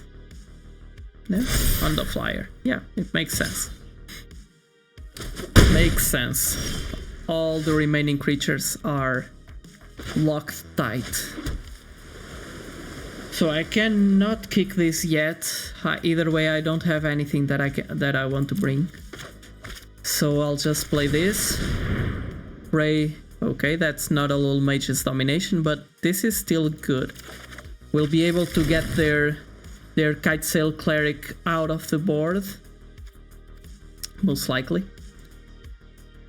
If I attack with Dauntless Survivor, they will block with Stonework Packbeast. That's still a fine trade for me. It's one less creature where they can put +1/+1 counters.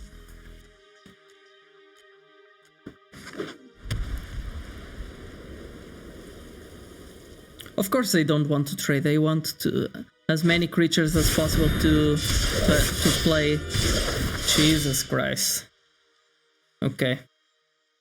Are we playing white rare tribal? Opponent? I guess we are.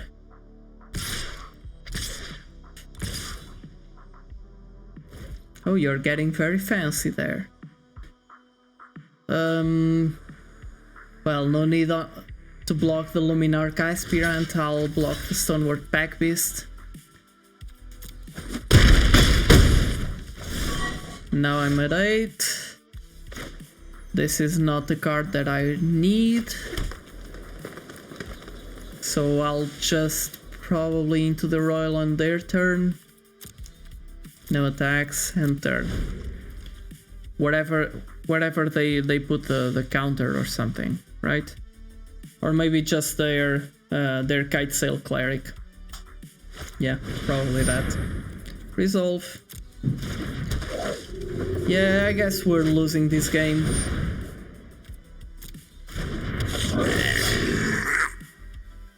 I don't think I got that greedy. Probably I should have left Dauntless Survivor back. Sure, resolve. Pass to attackers. Come on, Lul Mage's Domination. Even if I draw Lul Mage's Domination, I'm kind of screwed. Their board state is crazy right now.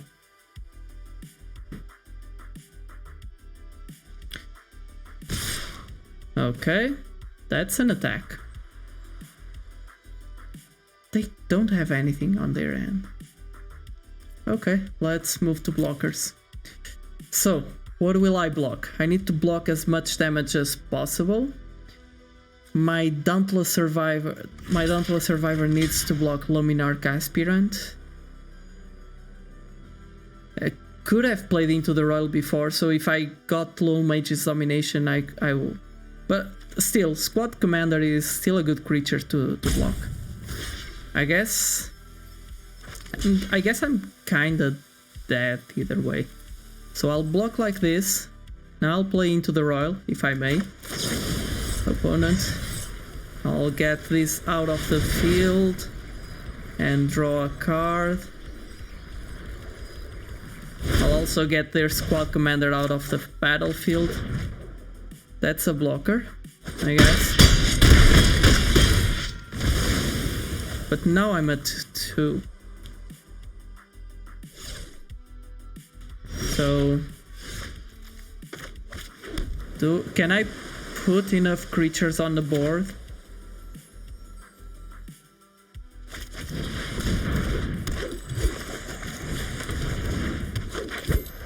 So this is still not enough. This is still not enough. I guess I'm dead. No attacks, of course. So 1, 2, 3, 4. 1, 2, 3, 4. They have exactly 2. Okay, that's game. Concede. That's game. They're tapping my creatures. I was actually dead already. They have two more creatures than I did, so they would be able to attack with to alpha strike me and win. I had no cards in hand, so I had nothing I could bluff with. So yeah, that was one loss. Next game.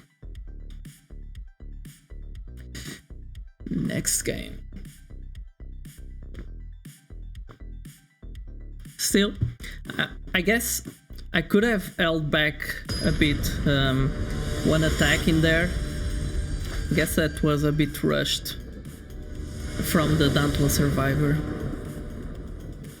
But still, yeah, I guess we can always be lucky with our end, right? Okay, I'm tempted on keeping it just because we are only seeing green. And we can hold the game quite a bit with this Tejura Snarecaster. We have a turn to play, something that can give my creature trample. Again, this is also a bit risky. It can get pretty clunky, but I guess I should keep. It's not the kind of hand that I can mulligan, right? Please an island, and then blue spells or something. Or probably... given that I'm asking, I'll ask for the Roost of Drakes then. So land, Roost, and I'm happy.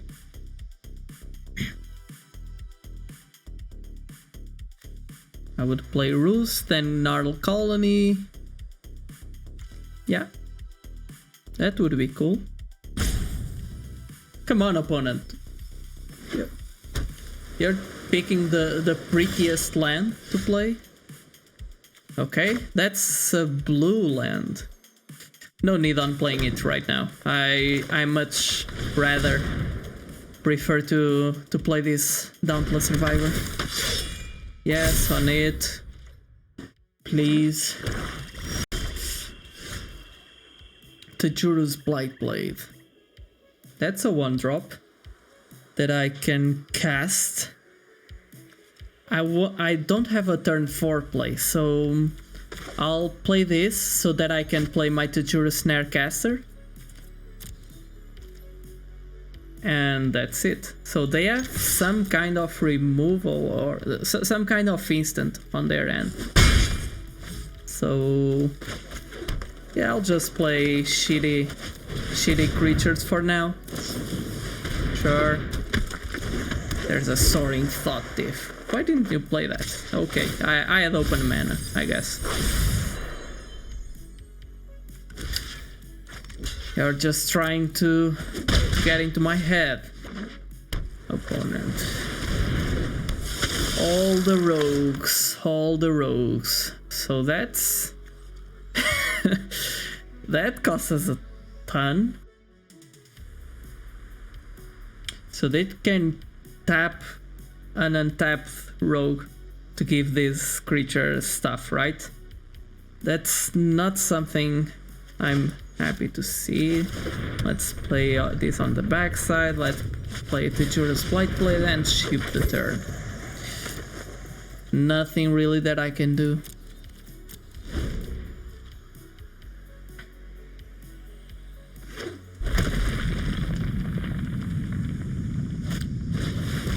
Hey GeForce, so you got back.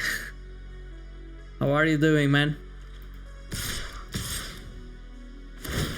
You didn't lose a thing after I got back. I know I win the game, I lost another, so yeah, pretty even right now. So they're attacking with both, so they're trying to mill us out, right? I can still trade with the Shadow Stinger. They might have the card that protects them.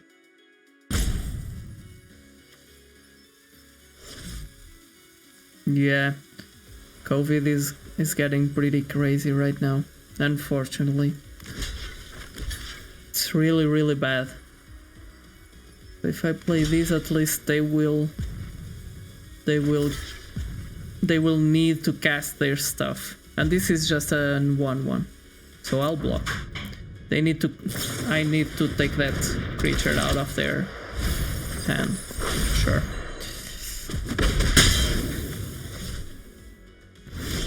I was thinking about Shell Shield, but this does exactly the same. But yeah, COVID, and it's getting, everyone is getting it. It's a bit frightening. 1, 2, 3, 4, 5. So I'll be able to cast Gnarl Colony now. I'll play the Forest. Should I play the Highland? I guess they could play some Hand Disruption. But it's more valuable to hide that information from them. But then with you, GeForce, you're all good, right? You're good right now. Yeah. No attacks. Okay, cool. Actually, my father got it, and it worsened. It got worse for a while, and they actually got I guess it's pneumonia in English. Let me just check, translate.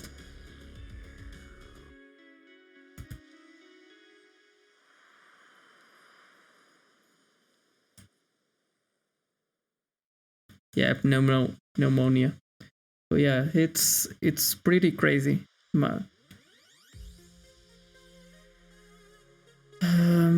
They have something else.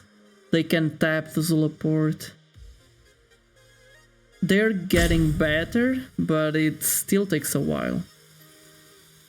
It still takes a while. I guess I'll leave them attack.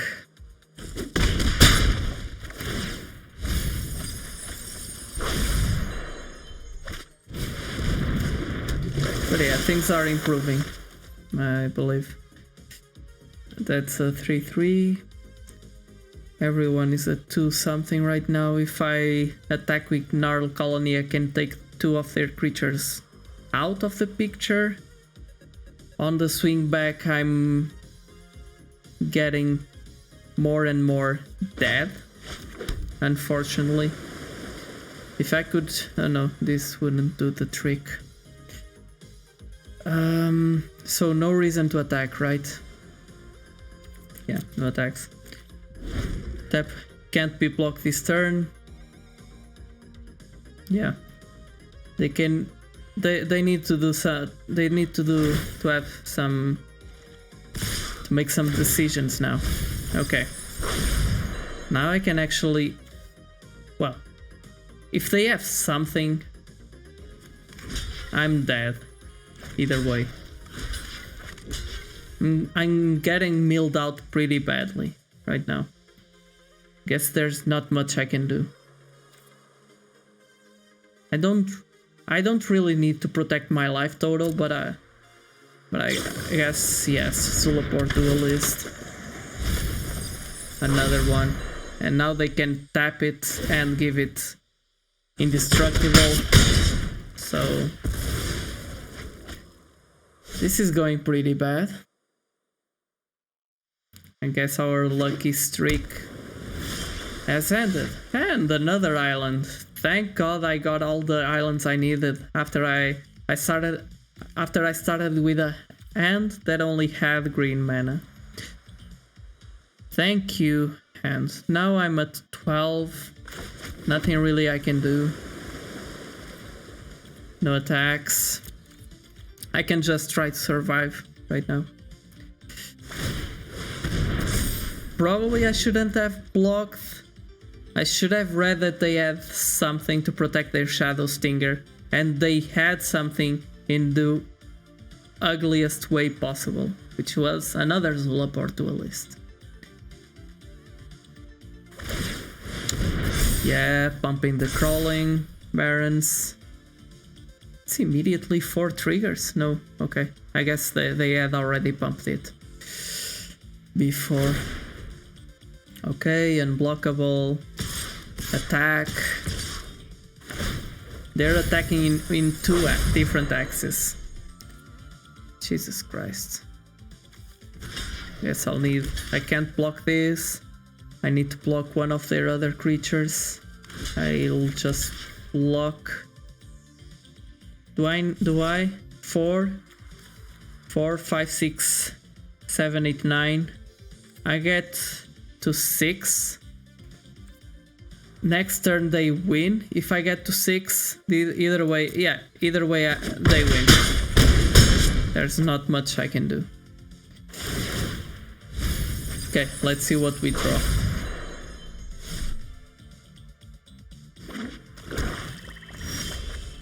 Okay, that's another island. That's good enough for me. So 2 losses, 4 wins. Let's try to have another win.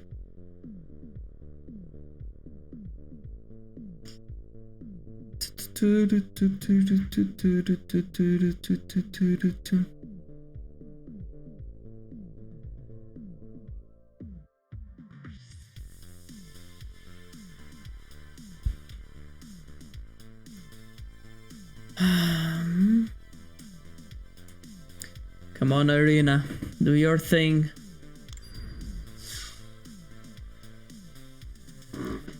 Okay, 4 wins. Let's try to go to 5. This was going so well. Why did Variance have to screw our knight? Why?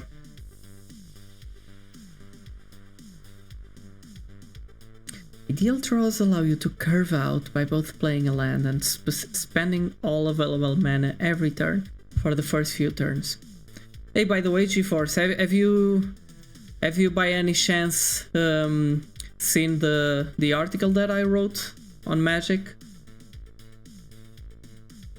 I was sharing it earlier in the stream, so if you haven't, I can let me just share the link with you very quickly.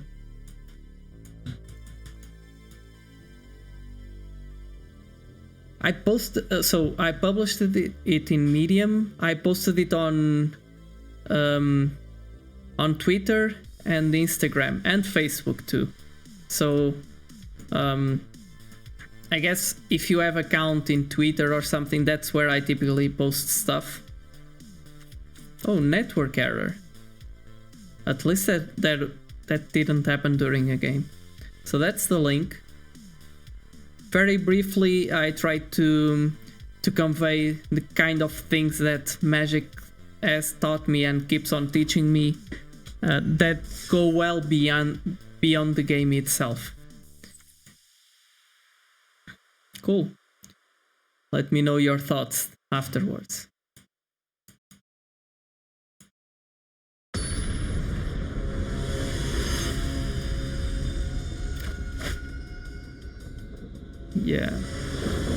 Yeah, no worries. The fewer social networks you use, I guess, the better. If you curate them well and if you have an healthy relationship with them, it's fine. Still, there's value there to be had, definitely. Okay, so we have a turn 3 to Jura Snarecaster, and unless if they start playing stuff, I'll probably need to play a Gnarl Colony or not. Either way, this is a keepable hand for sure. I'll play this island so that if they have hand disruption in any way, I don't know, they cannot take my Highland out of my hand. Okay, that's a 1-2. They're probably either playing party or warriors. If it's party, they're probably not that aggressive. So I have a turn 3 play. Do I have something for turn 4? I have a Risen Riptide and a turn 5 Gnarl Colony. Then a turn 7 Skyclave Sentinel. Yeah, I think I'll just ship the turn. I can start curving out very well after turn 3. Yeah, so they didn't play a thing. Okay. They might be playing clerics or even party. This is still a card that you would play. In clerics it's a bit harder, but some of them have lifelink, so I guess it's worth it. Again, I want to prioritize islands so that if I draw the Lul Mage's Domination, I can play it. Now to Jura Snarecaster. Easy decision.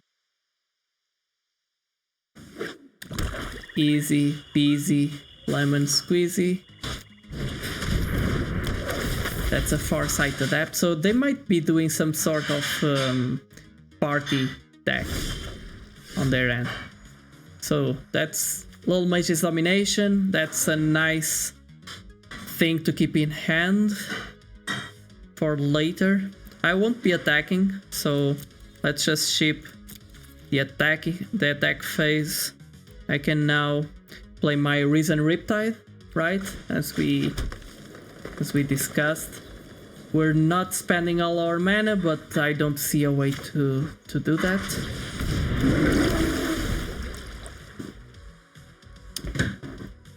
Either way, we have a Gnarl Colony next turn and we can attack for 5. Unless... yeah, they wouldn't have enough mana to do that. Do they attack? No. If I play Gnarl Colony now and attack with Risen Riptide, they still need to trade with 2 creatures too, right? Yes. So they have some sort of clerics deck, but it doesn't look to be that good. Otherwise they would be flooding with clerics on board. At least they didn't draw a good enough hand, I guess. So yeah, Gnarl Colony it is. Now we'll attack. We have 2 nice blockers back. If I play chess, not really. I played it for a bit and I almost got into it a few years back, but I've not been playing it. Either way, I really enjoyed the mini series on Netflix, the Queen's Gambit. It was quite interesting. It really motivated one to to play that. Okay, so that's they are doing party quite well. But why do you play that currently? 3-3, so I don't have a profitable attack. I can just play this 1, 2, 3, 4, 5, 6. When I got 7, get 7.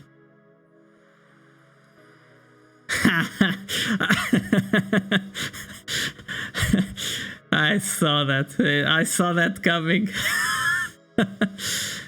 Okay, nothing to do this turn. Next turn we can play a kick Skyclave Sentinel and start attacking. We have the board pretty clogged for our opponent. They don't really have profitable blocks. But yeah, yeah. Netflix has been doing some nice work in some fronts.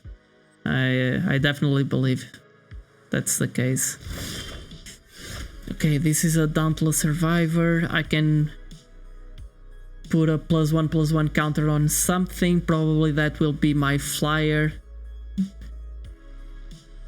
Yes, we need that. They were, I guess, there was some discussion going around that on the creation of a series, and I guess the people involved were actually pretty good, but I guess all of that went off board once COVID hit, at least delayed. Funny thing that I got to know from a Magic podcast this week. So both Twitter, yeah, that's the thing. Shit. Both Pokemon, TCG, and Yu-Gi-Oh are bigger. The secondary market is bigger than Magic. There's a huge effect from having an anime related to the game, I guess. That's a 5/5 opponent. I don't like that. But you cannot kill 2 of my creatures with that. I'm at 15, they're at 23. I'll be dead in no time, either way. So I guess I need to do this. They'll kill my Gnarl Colony. But it's at least it's a 1-for-1 trade. I can play 2 Dauntless Survivors. They have a 5/5 flyer. After all, their Cleric's deck is quite good. But come on. 1 Scion of the Swarm at least. 2 Cleric of Life's Bond. 1 Malakir Blood Priest. Yeah, you're doing it. You're doing it, opponent. So, Dauntless Survivor.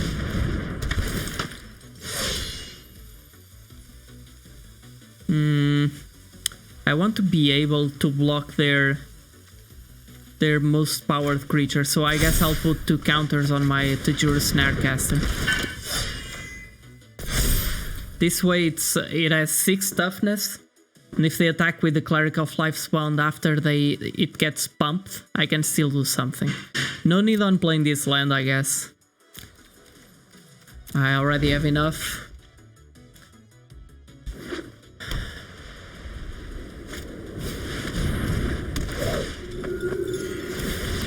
Oh, come on. That's so ugly. An Attended Healer too? Let's just give an ice to our opponent because he's doing crazy stuff right now. Okay, this is still a 6/6. I will probably... Should I throw... I'm dead in no time, right? Yeah.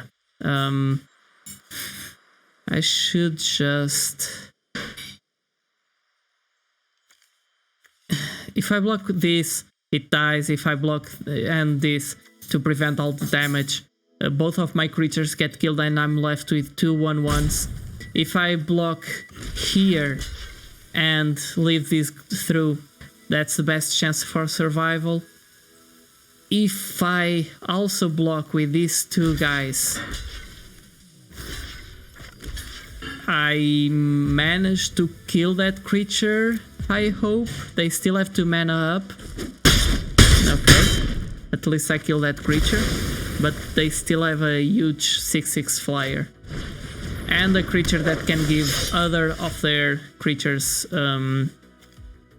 lifelink. So Into the Royal is kinda nice. Let's ship the turn and use it defensively to kick out the Sign of the Swarm. And will I be able to block anything? Probably not, but still. Let us pass the turn. Yeah, they alpha me. Okay, so what can I do? If I shump this away and this, they have 1, 2, 3. Oh, I'm dead. I'm more than dead because I can pump with these creatures. Either way, let us do our thing, okay? Let us block here. It says 5. This will grow, but I still need to block it. This will grow once, so I'll block this, because this I can kill, even after they pump it. And this way I can block these 2 creatures. Block. I'll now Into the Royal. Okay. With Kicker, just to see what we draw.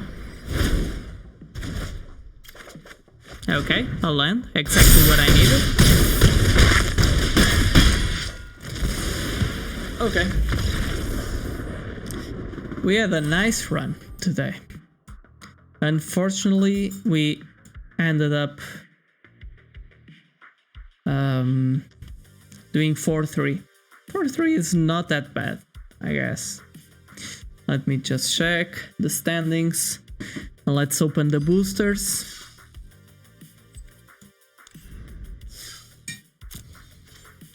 Okay, 4 wins, not that bad.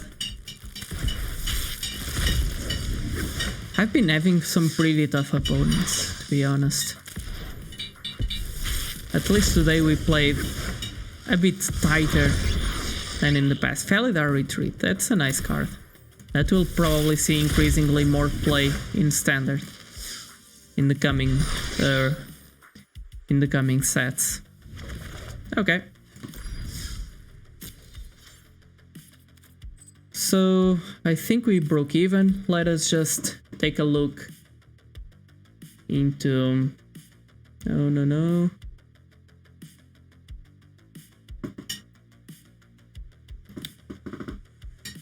Okay, so this is the deck that I was talking, the article that I was talking about. If either way, in the YouTube video, I'll also paste the link in the comments. And yeah, so we already drafted a kicker deck, probably better than this one over the stream. I believe, yeah, probably. I don't think that video, yeah, that video is on YouTube, if I'm not mistaken. Yeah, so we got from silver 4 to silver 3. At least we increased the rank. We were in lower silver 4. And let us just take a look into the deck and in the draft. So our deck was not the best kicker deck by far. We were lacking some removals, and we definitely found some issues with that. Our Tejura's Blightblade were there trying to stall the board until we got our Roost of Drakes on board. We had a ton of kicker cards, that's for sure, and some nice payoffs like this. So Roost of Drakes, the best of all, right? We also had Risen Riptide. We had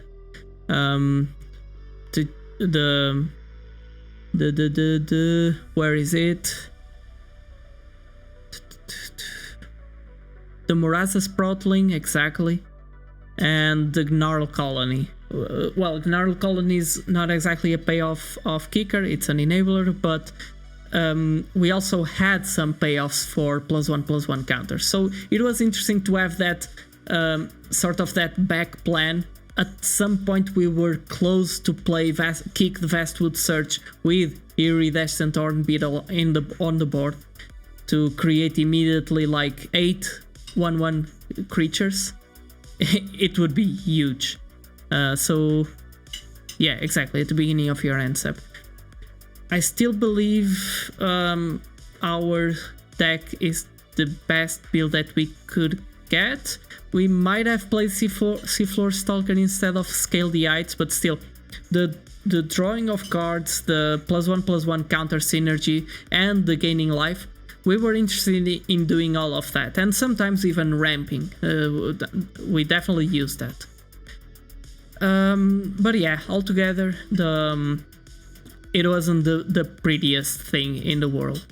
So looking into our picks, we started our draft with an Attended Healer, knowing perfectly that we were passing 3 good cards for a Cleric's deck, but still, this card is a very good Cleric's payoff. And we weren't passing it over a broader card, so what I mean by that is there's no card that fits in more decks from this pack that I would pick over the Attended Healer, okay?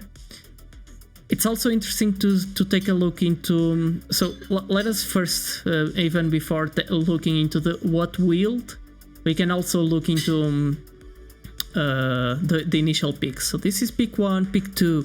We got a Roost of Drakes, so I guess the rare should have been pretty damn good. I hope it was. What are we passing? Deadly Alliance as a nice removal.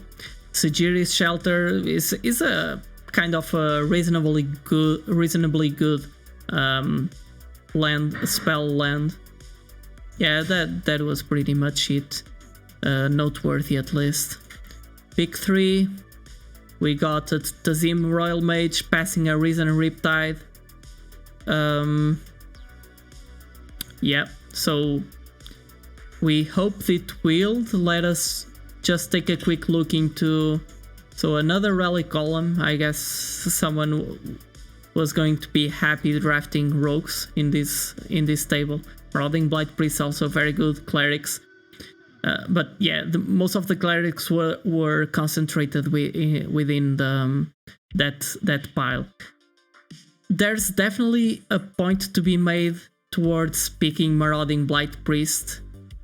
Why didn't I? So first, it plays very well with Attended Healer in a cleric stack, but I already passed very good cleric cards to my left, so it would be really hard to get past the good cleric deck, good clerics on the second pack.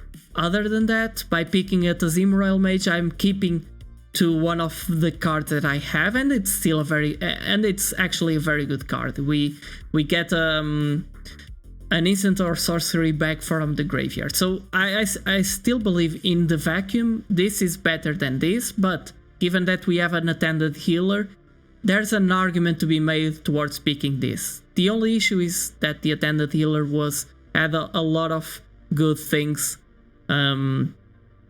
Had a lot of good neighbors, let's say.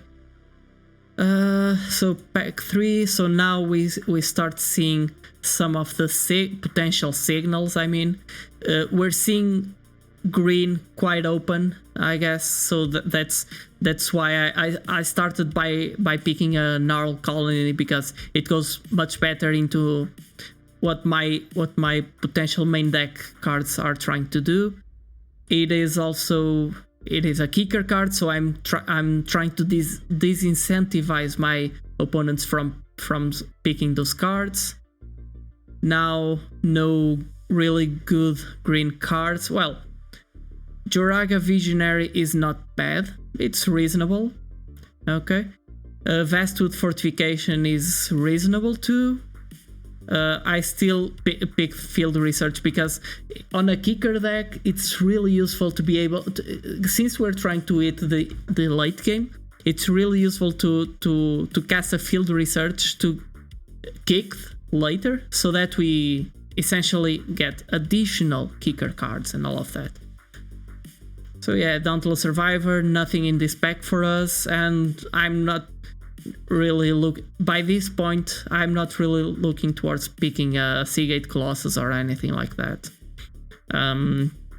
This is only good if you're on attacking, and even in red doesn't support kicker that well. The best colors for that are the main ones are blue, and by order of priority I believe are blue, then green, and that is the best deck, but black also has a lot of kicker. Either way, no good black cards to note. Let us look into what wield now. So, known missing. So Shepherd of Heroes and Core Celebrant, again, of course this would be picked. Gnarl Colony, I didn't notice this at the time, but I guess we felt that this later down the road. Probably there were additional players trying to do the kicker deck, or at least one other player, I guess. And the Relic Golem also got picked. So in no way I was going to pick this Expedition Healer right now, because I knew these cards were missing. I would be doomed by following that path. Yes, I picked the Tajuru Blight Blade. This is not really exciting, but it's still a magic card, and it still accomplishes my goal of getting into the late game. I could also pick the Kazandu Nectar Pot, but either one of these are cards that I can pick late. So here, of course, Deadly Alliance got picked, probably right after I ship this pack. Practice Tactics, of course. Yeah, it all makes sense. No noteworthy cards were left off the pack on the wheel. Strength of Solidarity. Let me just check something. Yeah, no. Okay. This known missing. Yes. So Risen Riptide also got picked. Yeah, so we were competing with another player for the kicker deck. That's why we had to fall back into the +1/+1 counter strategy as a sub theme. Yeah, nothing really noteworthy for the rest of the pack 1, I believe. Pack 2, we started with an Into the Royal, again trying to pick those cards out of the pack. Reclaim the Waste would be quite nice to wheel, but we didn't. Murasa Sproutling, it's a very good card. I could also have considered this Umara Wizard. Red looked to be kind of open by the end of pack 1, by the end of the pack, I believe, at least by the end of pack 2. But yeah, I guess this was stronger within the theme of what we are trying to achieve. By this moment, I started to getting worried. Third picking a Tajuru's Snarecaster is probably not where you want to be.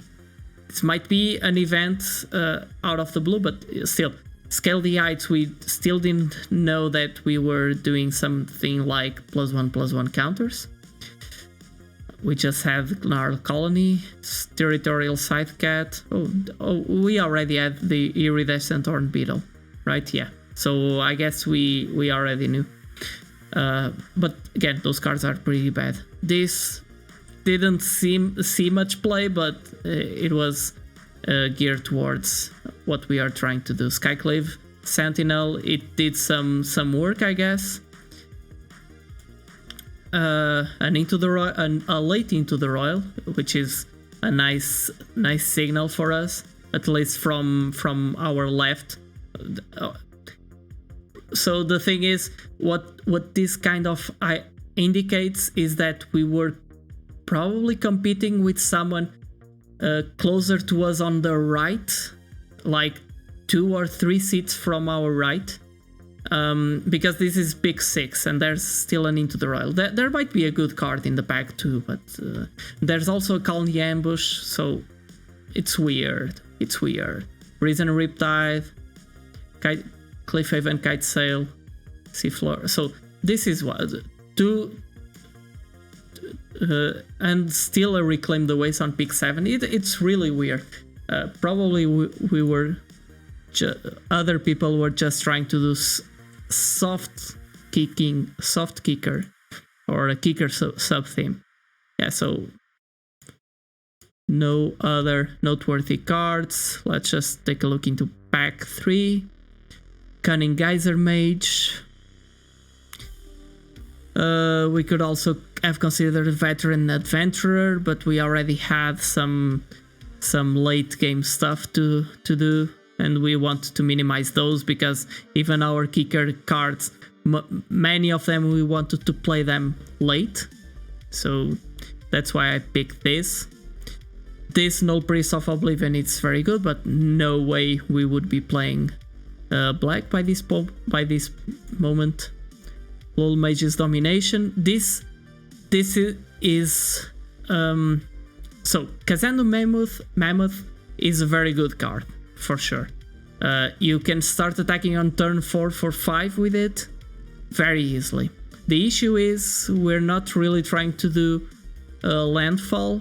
We are looking towards getting into the late game. The issue with the Lul Mage's Domination is the 3 blue mana cost, which is something that we need to consider, and sometimes it got clunky, but it's a risk that you have to take. I think in a game I played it twice out of one of my Tazim Royal Mage. Yeah, out of Tazim Royal Mage.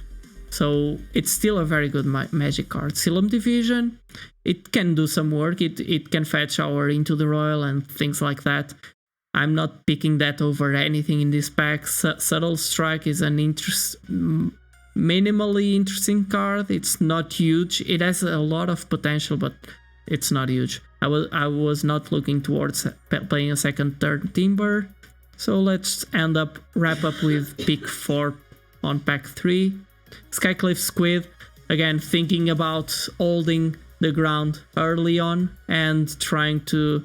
This is a very good blocker in the sense that it typically trades up. It can also shump a bit of damage in the early turns, but I was playing it more of a blocker. I already had a Tajuru Blightblade and I picked another one, so that is why. Because many of my two mana creatures creatures and spells are not to be played on turn 2. That's the thing. They are to be played kicked. And then we got a nice finisher that I guess it finished one game, but that was all. Yeah. Okay. So that is all.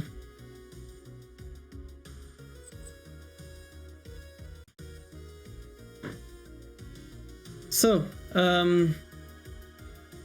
that is all, I guess, for now.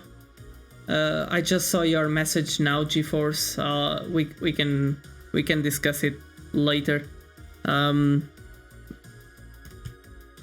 me just Python.